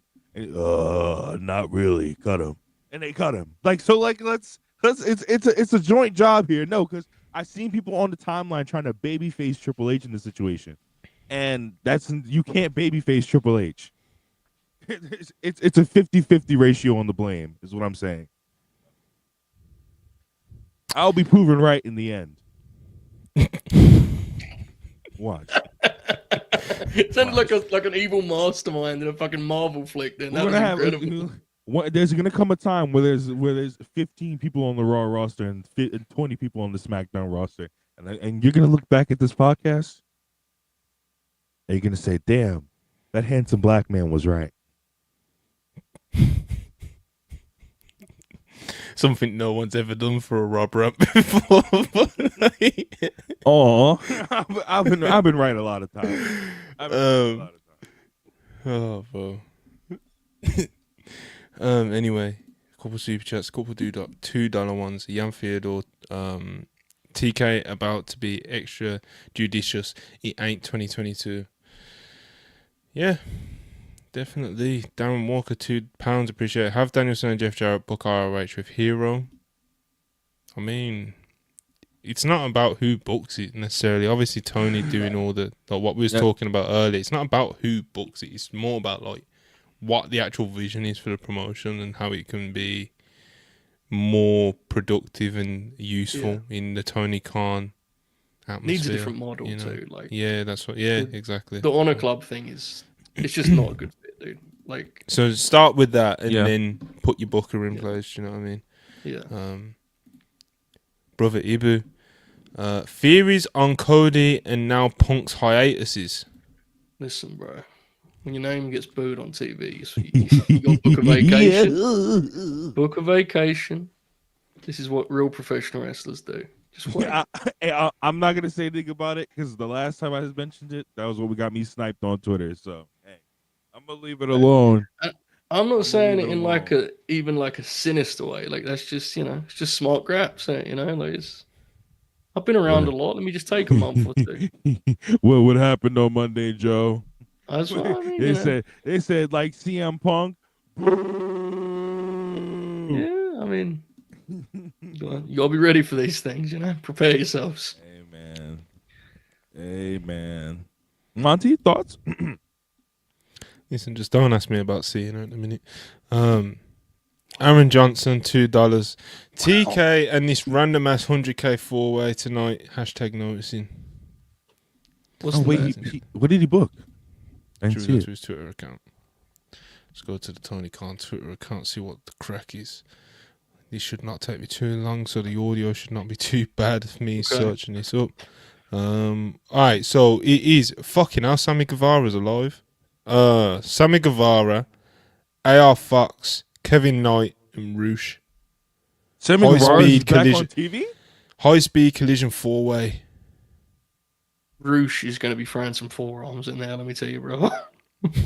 Sammy Guevara is back on TV? Roosh is taking no bumps.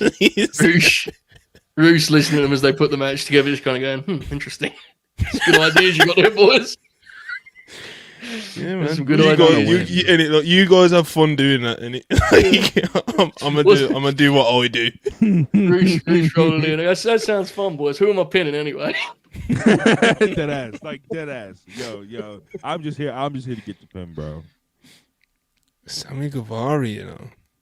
When was his last televised match, bro? I mean, it was the Will. I think it was the Will Hobbs match. If it wasn't the Will Hobbs match, it was a match during the Sons of Texas run. But it was Guevara. He's been on Honor Club. He's been on Sons of Texas versus FTR. Sons of Texas versus the MXM collection. That wasn't on TV. That was at AEW ROH Global Wars in Australia. A lot of ROH. Pre-show at Dynasty. ROH Final Battle. Dynamite versus Shelton Benjamin in October. Is that right? I remember that because that was like Shelton's. Yeah. That was like Shelton's second match, I want to say. He did Leo. Remember Shelton went with Leo, and I think that was the second one. October, you know. That's mad. That is, yeah. A pillar. Come on, bro. He's in matches like that. Sammy is like genuinely fun. You know, that's like the perfect use for Sammy. Do a bunch of wild shit in a fatal 4-way. Like, yeah, man. Yeah. You'll probably be one of the better performers in that match. You'll be in the top 4. Brother Reboot 499. Santos's performance against Phoenix last night was crazy. Yo, Bulldog 99 level. Come on, man. You're not too much, bro. He sent 499 to his own channel to say this shit. Yo. Not too much, bro. We tell stories, bro. Come on, bro. Please, bro. Yo, please, bro. We was telling the story. Well said, 99 Bulldog. Jeans. Jeans. So it says a lot about me that this is a match I have no interest in watching before this super chat, and now I'm like, well, hold on. What did this look like? Like, was this actually as funny as he's describing it? Yo, Joe, it was crazy, bro. Yo, Phoenix is trying to like do Yave and trying to do Lucha, and Santos is just like, he tries to do like the fucking arm drag and like off the when he does the fucking jump up on the top turnbuckle arm drag, and fucking Santos just comes down flat-footed and just like, yo, we're not doing that. We're doing wrestling now. And I was like, yo, what? I was like, yo, what? Psychology, bro. Then after all of this, after 4 minutes of denying Rey Fenix Lucha, he just goes, actually, I'm gonna do my suicide dive now that everybody likes. And I'm just like, wait, what? Wait, what?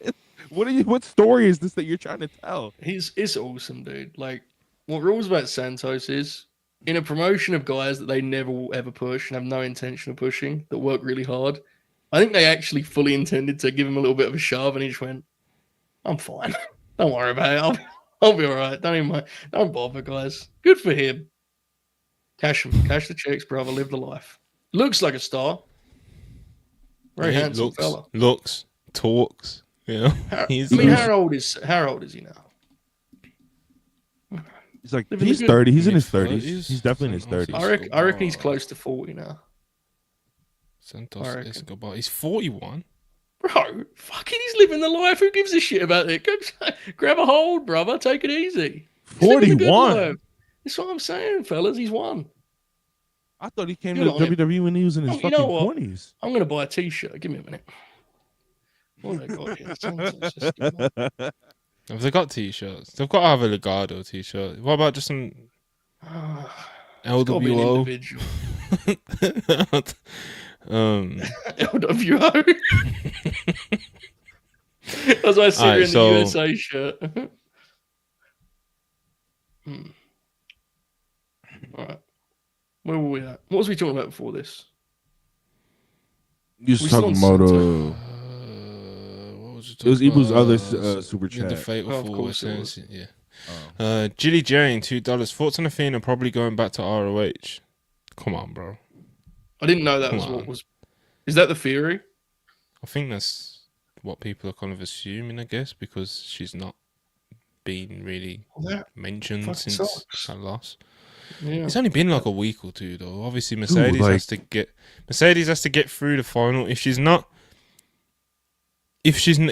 Athena isn't like immediately like in the Mercedes sphere again, like after this final, or even maybe she fucks Mercedes out of the final. I don't know. I doubt they do that finish for that tournament though. Then obviously, I'd start to get worried and make those sort of assumptions. Unless obviously there's been a report or something that she's going back down to ROH, but I could be wrong. She's already been in there for like what? She's already been in there for way too long, bro. 2.5 years. Way too long. I could be wrong. I originally thought Jamie was going to win the Owen.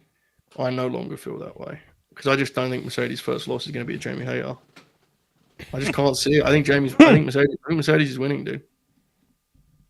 Well, Mercedes in Money Make was she was. It sounds like she wants the main event All In. I think she's working with Tony. Yeah. So her and Tony could viably main event All In. I don't think it will, but it's viable. I agree. That is a viable main event for All In. I agree. In Texas, in front of about. It's the biggest match. Like 20k people. Yeah, so. It's the biggest match you can do in the division. I just don't. For this specific question, that would imply that Mercedes and Athena was purely done because that was like the only time to do it without the belts. You know what I'm saying? That's the part of it that's kind of spooky from an Athena point of view. Just from a booking point of view, Tony and Mercedes makes sense because it is the match and that's your biggest show of the year. The Athena part of it is a little bit spooky, but at this point, you've got no choice but to be patient, right? It's been 2.5 years. It's like, dude, when is she supposed to drop this belt, bro? That's what I'm saying, bro. It's hard to even like fantasy book anymore, isn't it? It's just like, I don't know. It's like, can Mercedes beat Tony, though? I personally don't think she should. 5 belts, Monet is crazy because it's like, you got to get them belts off her eventually. I'm not saying you got to do it immediately, but you got to like... Oh, man. She's got the mid card and the top title. That's when it comes to belt collecting runs and stuff. I feel like they should all be like, there shouldn't be like you couldn't having the mid card belts and the fucking top title as well. It's like the whole division's at your mercy, and if your whole division's gonna be at the mercy of someone, I ain't gonna be mad at it being at the mercy of Mercedes Moné if she's fucking on fire. You know what I mean? But it's like. I don't know, man. It's just I don't know. It just feels spooky to me. I agree. Especially with how the hot Tony is. Go on, Rob. What you gonna say, mate? No, I don't get it, bro. Like Athena keeps coming up on main TV having these good matches or these I didn't see her first tournament match, but she had the good match, bro. That fucking Mercedes match on Dynamite was probably one of the greatest Dynamite women's match I've seen in a very long time. And it's just like now she goes back down to Ring of Honor to do what?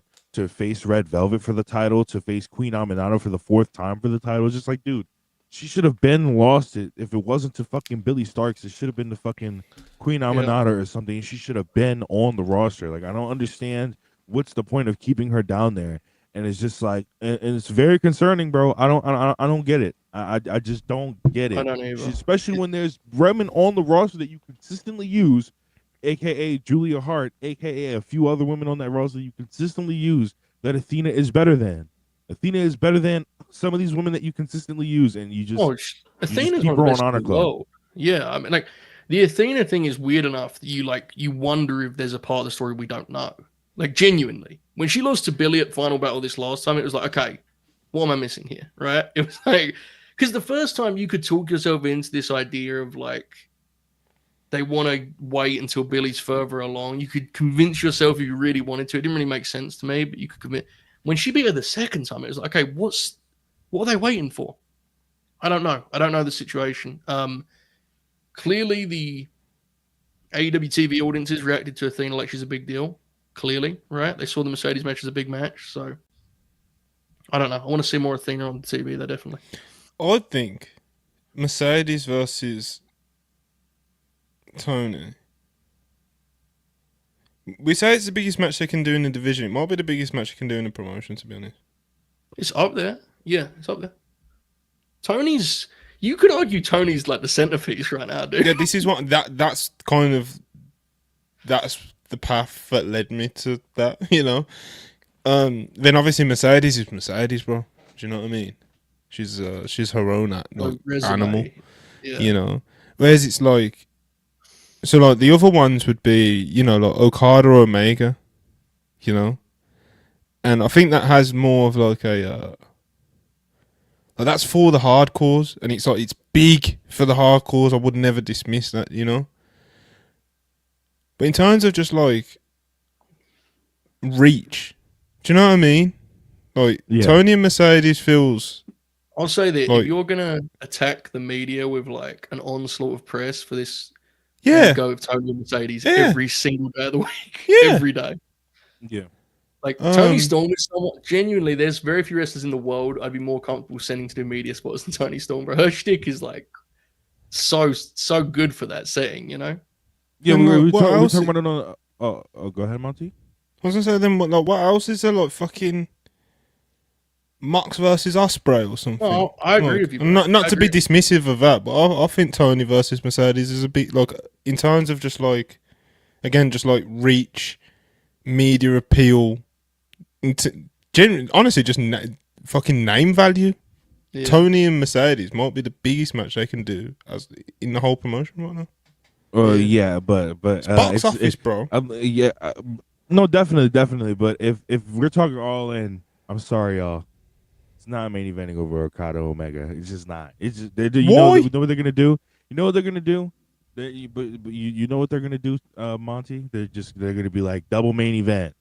Tony and Mercedes, and then Okada Omega. AEW don't really do that though, do they? So I'm pretty sure they have before. The time I remember them doing it was Mercedes' first match. Remember they did the triple main event thing, where it was like Christian Swerve. When that Mercedes I feel like that was like a. Also, people are asking me why is it not main eventing over fucking Okada Omega? Did you hear the reaction when them niggas stood across from each other in the entire arena on Wednesday? When just the reaction alone of I told y'all on Dynamite review, I saw them fucking starting off the match, and I was like, oh shit, they're starting off the match, and when Okada fucking tagged out like a heel, I got worked like a mark, and I got sad. I was like, damn, oh man, fuck. Well, shit. I just don't see why you can't main event over. But I feel like we do this. I feel like we do this with every big show with the biggest women's match. You know, so it's kind of like it feels like I'm being very cliche asking these questions and doing this whole talking point. But it's just like, Okada or Omega.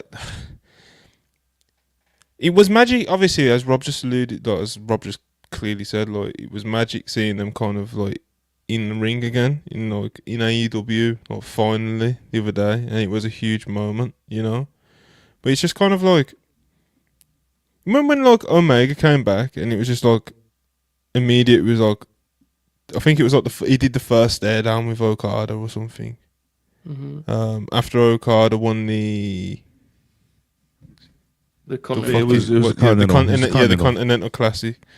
Yeah, and it was just like, I thought AEW was gonna like go kind of like all in on Okada from then.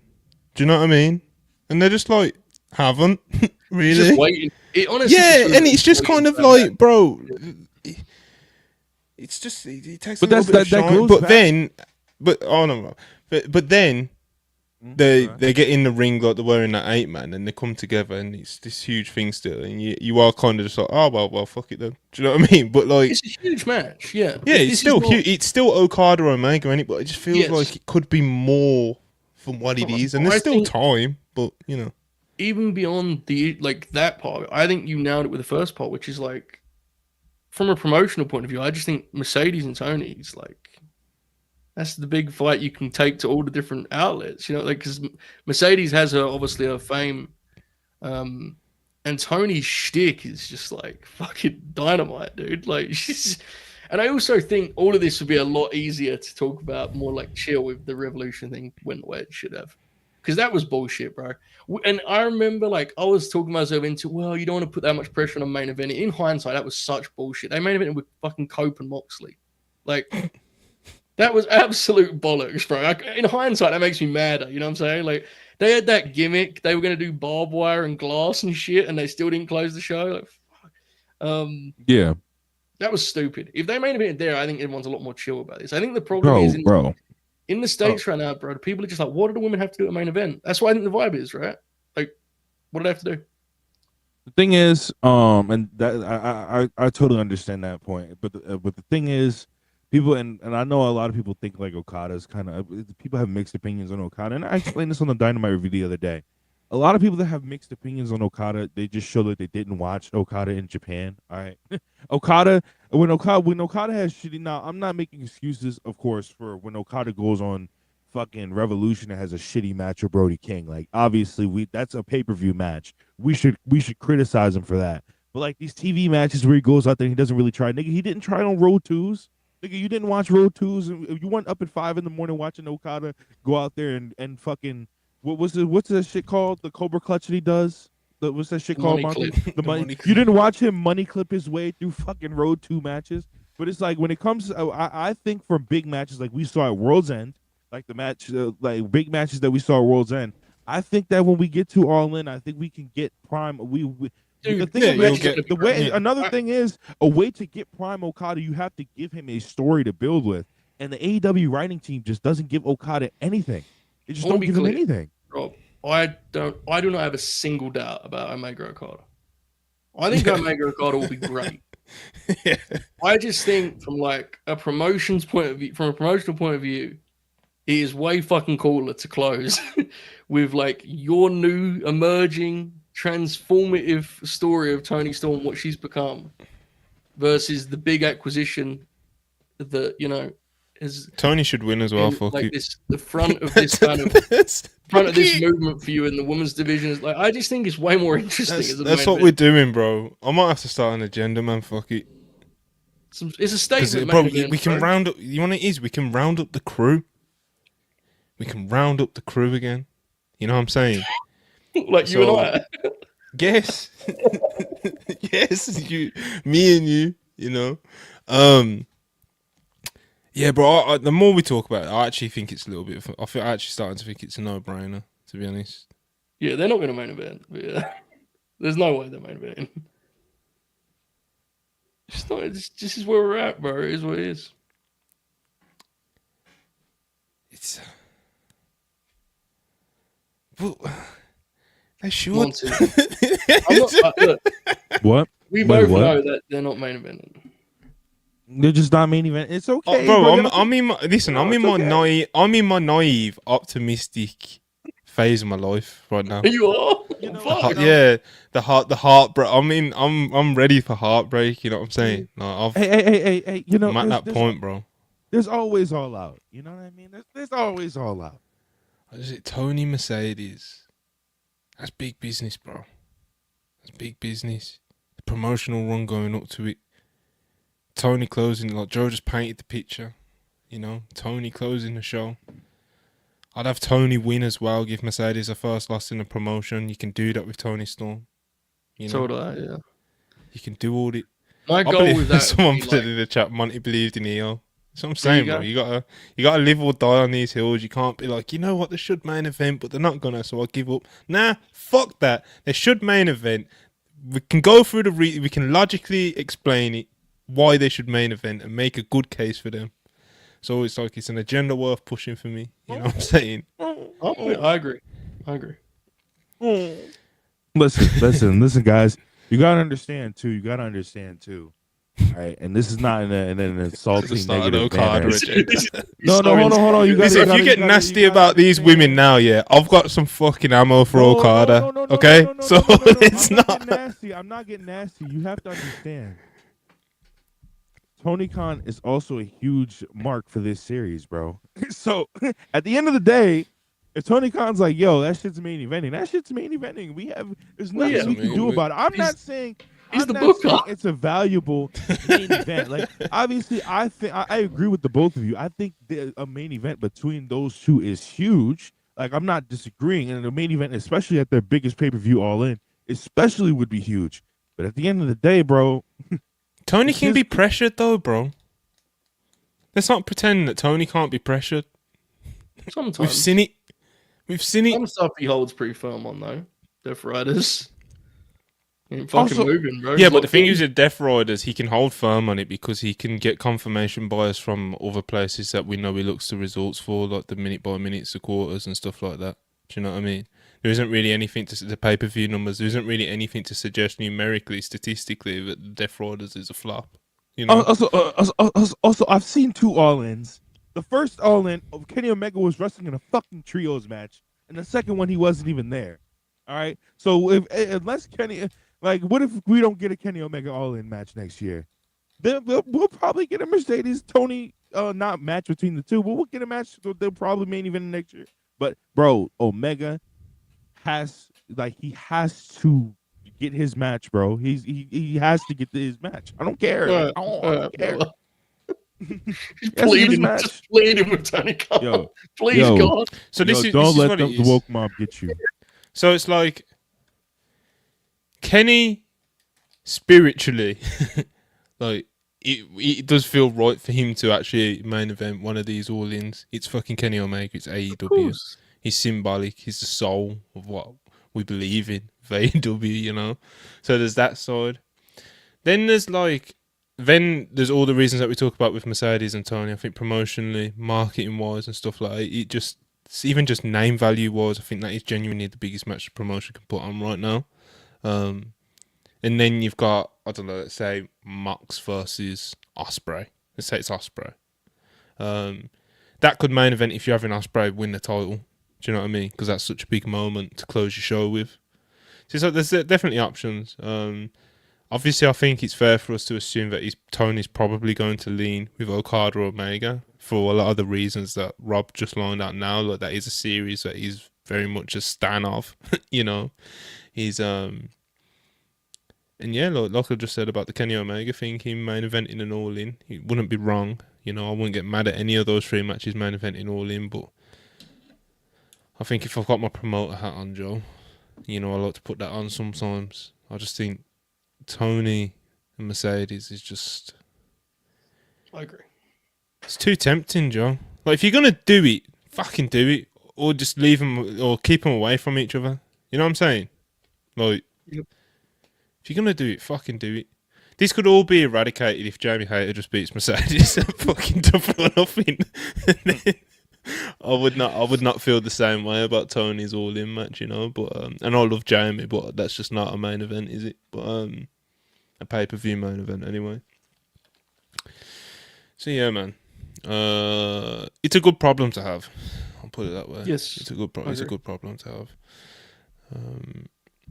A couple of super chats. $25. Jakara Jackson, though. Triple H, you need to be hogtied and thrown into a river. It would change the WWE product drastically. What, Jakara Jackson or Triple H being thrown into a river? If they took the head booker and threw into a river, it would definitely change the product drastically. I agree. It'd be a pretty big change. I like Jakara. Oh no, we got trouble. We got fucking trouble joining us. No. Let me just run through these. MPJ UK, £2. Main event comes with Bulldog Choke on bruv. Come on, man. Will Chisholm, $5. Is it me, or after Io went to Japan last year, she's hitting a new level and WWE booking her like she's the best in the world, as they should. She's the best wrestler in the promotion at the moment, mate. Io's always been that good though, and it's always just a matter of like just giving her the opportunity to have the matches that we know she can have in it. So super chat saying I'll never say $2. Do Cody Bianca return back to booze? I am worried about Bianca. Cody, I don't think Cody does, to be honest. People, I feel we always do this with Cody. You know, like there's been a few moments and stuff. So even when he got booed in doing that promo we've seen the other week, bro, it's like they booed him at the start, but he won him over in about 10 seconds, mate. They were fucking doing Cody chants by the end of it. So yeah, we've seen her in the match though. It's just kind of like people wanted to see Cena win 17. They want to see that moment. Everyone loves Cena. Do you know what I mean? And he's like, I don't think he's doing that great job of a heel, bro. So it's just like, it's just no one seems to take the heel part seriously. It's just like part of the show, isn't it? Like we're gonna boo John Cena. It's very bad to be honest. See that part of it. Very bad. I need to change the thing. Oh my god. Ayo. My Kenny Omega senses was tingling. I've been told disturbing things, disgusting things, concerning things. I was told that Monty was up here disrespecting Kenny's legacy, trying to put him in the semi-main again. Wait, no. Diverticulitis jokes. and then as if insulting Kenny wasn't bad enough, this nigga said that Mercedes should lay down to Timeless Tony Storm. I'm here to tell you, I'm a fan of Tony Storm, but I watched that match on Wednesday. We're not laying down to that, bro. We're not laying down to that. We don't lay down to Cage Match 6.4s against Top Joshi and TJPW. You know, talking about stars here, bro. You talking about Cage Match? And Mercedes is a much bigger star. What are we doing here? So right now. Right now in 2020, in May 2025, you're telling me Mercedes Moné is a bigger star than Tony Storm? It is what it is. Cry anyway.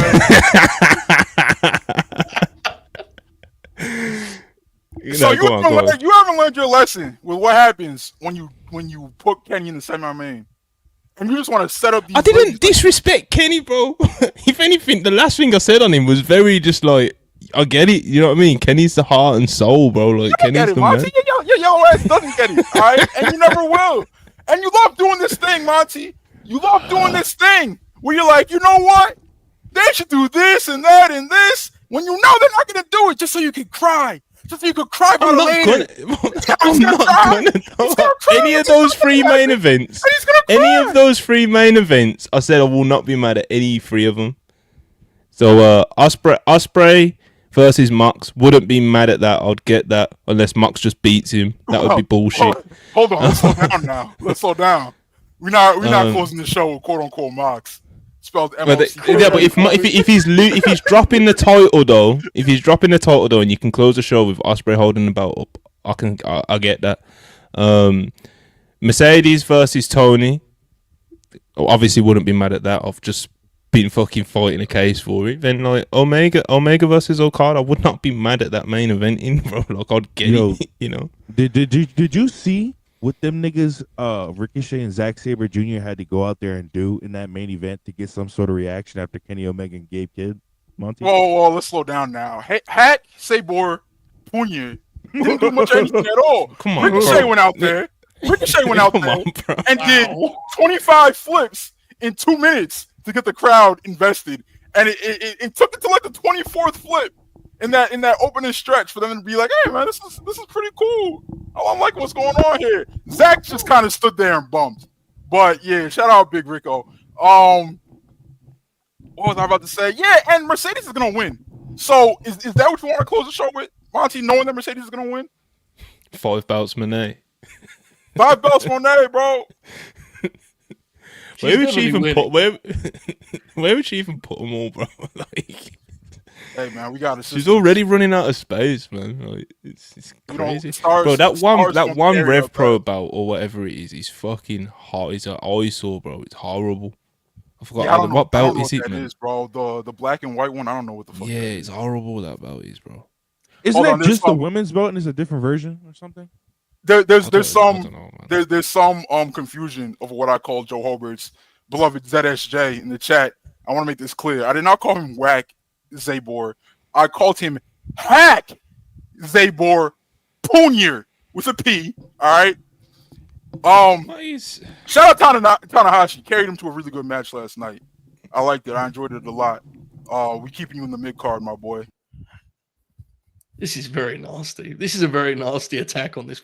I was talking about MLW an hour ago, guys. Come on. This is a wholesome program we run here. Wrestle Purists Live. It's a different brand, you know? Hey, yo, have you subscribed to the Monet text service yet? Who do you think set that up? Whose idea do you think that was? That's me. That's me. We following your pair of socials. Yeah, you're the one texting back, right? Yeah. Anyway, I just wanted to come up here. I didn't even rant. I was planning on doing a rant, but Monty iced me for like 5 minutes. I didn't have it in me anymore. But yeah, we cementing our legacy at All In. We're closing the show. It's gonna come with a goodbye. It's gonna come with a good night. It's gonna come with a bang. We kissing our finger, Monty. Don't you dare do it at home. Don't you dare do that at home, Monty. I'ma know if you do it at home. Don't do it, Monty. All right. You see what AO does, because he wants to just get his shit off, bro. So he creates enemies, bro. You see how he's like framing me as like this Kenny Omega non-believer, like just so he can do this. I see through you. I know who you really are. So this act that you put on these shows and for the chat, like I know it's bullshit, bro. And you're not gonna bullshit me. You're not gonna bullshit me. All right. So I'm just gonna plug a couple things. You might think that they're gonna be obscure shows. No, they're not. You might think it'll be self-made. No, I'm not plugging that. What I will be plugging is AJ Styles crypto service is 100% legitimate. Send him a lot of money. And Mercedes Monet texting service. I promise you, he's gonna be the one texting you back. So go ahead, send AJ your crypto. Sign up for Mercedes service. I'm out of here. Wow. Yeah. Wow. All right, so that's Big AO, doing his thing. You know, he's doing his thing. Yeah, AJ Styles clearly got hacked. He made me laugh about like an hour ago when it first happened. Like people were in the chat like, "What's AJ Styles tweets all about?" It's like, bro, you never seen somebody get hacked before. Like, what are we doing? But yeah, he's tweeting about Solana and everything, bro. He's been hacked good. He's been hacked good. What did I want to get through before we get out of here, bro? We talked about the releases, obviously. We talked a little bit about AEW. AEW Residency at the ECW Arena. They're doing I think they're doing 7 dates, and then they're doing ROH Death Before Dishonor there as well, I believe. So yeah, it's cool, man. I was saying to Joe before we went live, man, I ain't trying to see AEW do, well, for the TVs anyway, I'm not trying to see AEW in like any big venues. I like them doing these cool, quirky venues and stuff like that. Whenever they've done them recently, I think it's been their best shows, best atmospheres, just best vibe. It suits them really well. It's more intimate. It's just the best thing for them to do. I think the Texas Residency was cool that they did not that long ago. You know, that brought a cool vibe to it, and I think this will be a level up from that in a cooler venue. Yeah, man, I'm a fan of it. I like AEW doing these things, experimenting with venues and stuff, because the venues that they were doing over the past few years have been fucking whack, bro. Because I haven't been filling them, and it's because it wouldn't even be realistic for them to fill them.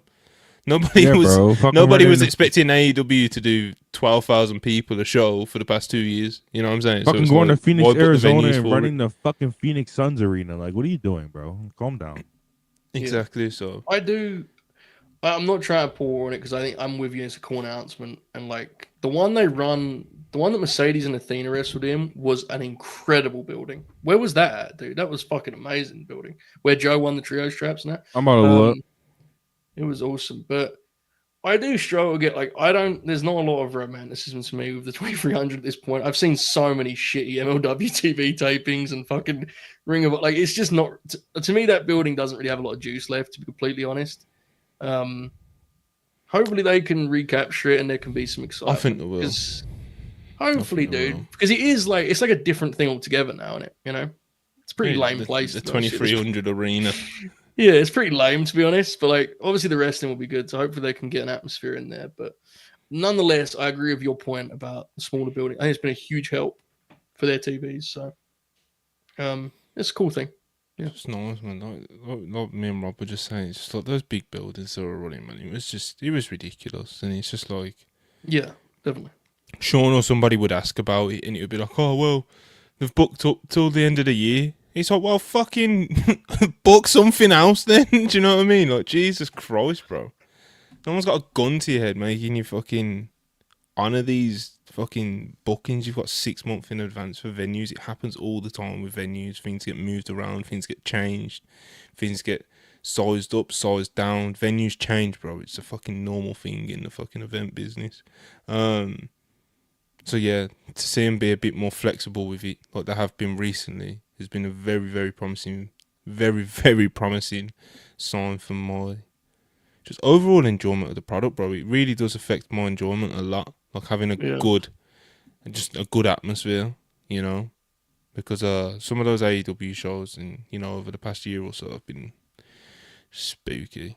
It's one of the selling points for me when AEW first started was like, you know what I mean, like how the venues would feel, the crowds, just so anything you can do to try and recapture that, I'm all for, bro. Even if you have to size down the venues and it isn't quite as, like, you have to kind of engineer it a bit more, you know what I mean? But still. Alright, so that's the ECW arena stuff. What else did I want to talk about? We talked about the Owen finals. I know I said Ospreay earlier, but have you got Ospreay beating Hangman at Double or Nothing, John? Yes. Yeah. I think they're doing the Bucks Hangman Swerve, right? Is the tag, I think, in Texas. I think is what they're doing. I got Ospreay.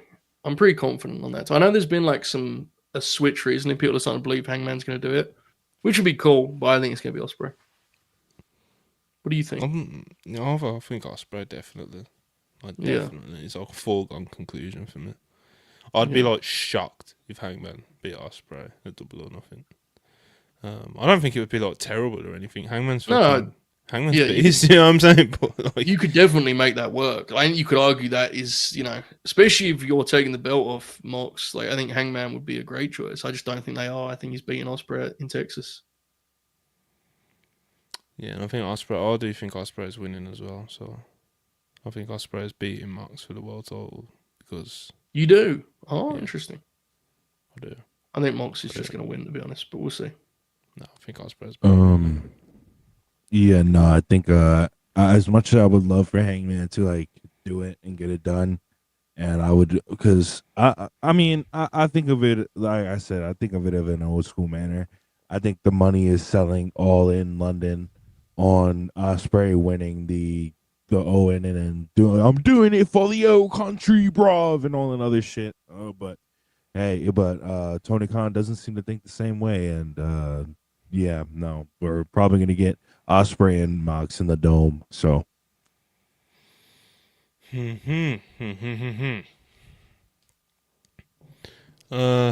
yeah. Bro, TNA banning the Blade. Disgusting. What the fuck was that about, man? Apparently, it's like they're talking to TV networks. Is what I can't remember who it was. It was someone I know. Was it John? Was it Alba? Well, it was Alba. You were bleeding when you were on Spike. Right, I don't Different know. time, brother. I'm just different time. Whatever. All I know is it's apparently the Eric Young Macklin match they did on TV. They taped for TV. Apparently is like a bloodbath. So my honest guess is that an executive saw it and got very scared. Is what I assume happened. It fucking sucks, dude. I recently discovered that last year Mike Santana and Fandango had a Texas death match. And I'm imploring everyone watching this to check that out because hidden gem. You're plugging it again. It's a hidden gem, Monty. It's not anymore because it's all you fucking speak. Well, I've heard you plug this. I'm sure I've heard you plug this. I've seen you tweet about this. I'm working on something here, okay? I'm trying to convince people. It's especially relevant now because it will never happen again because they have banned the Blade. So this is now lost media. this is a case of it used to be better from September 2024 or whatever the fuck. Rob, you're gonna have to watch it, all right? Yeah, I'm gonna watch it, but I have to see what made them be like, yo, no, whoa, relax, please. So Yeah. yeah, no,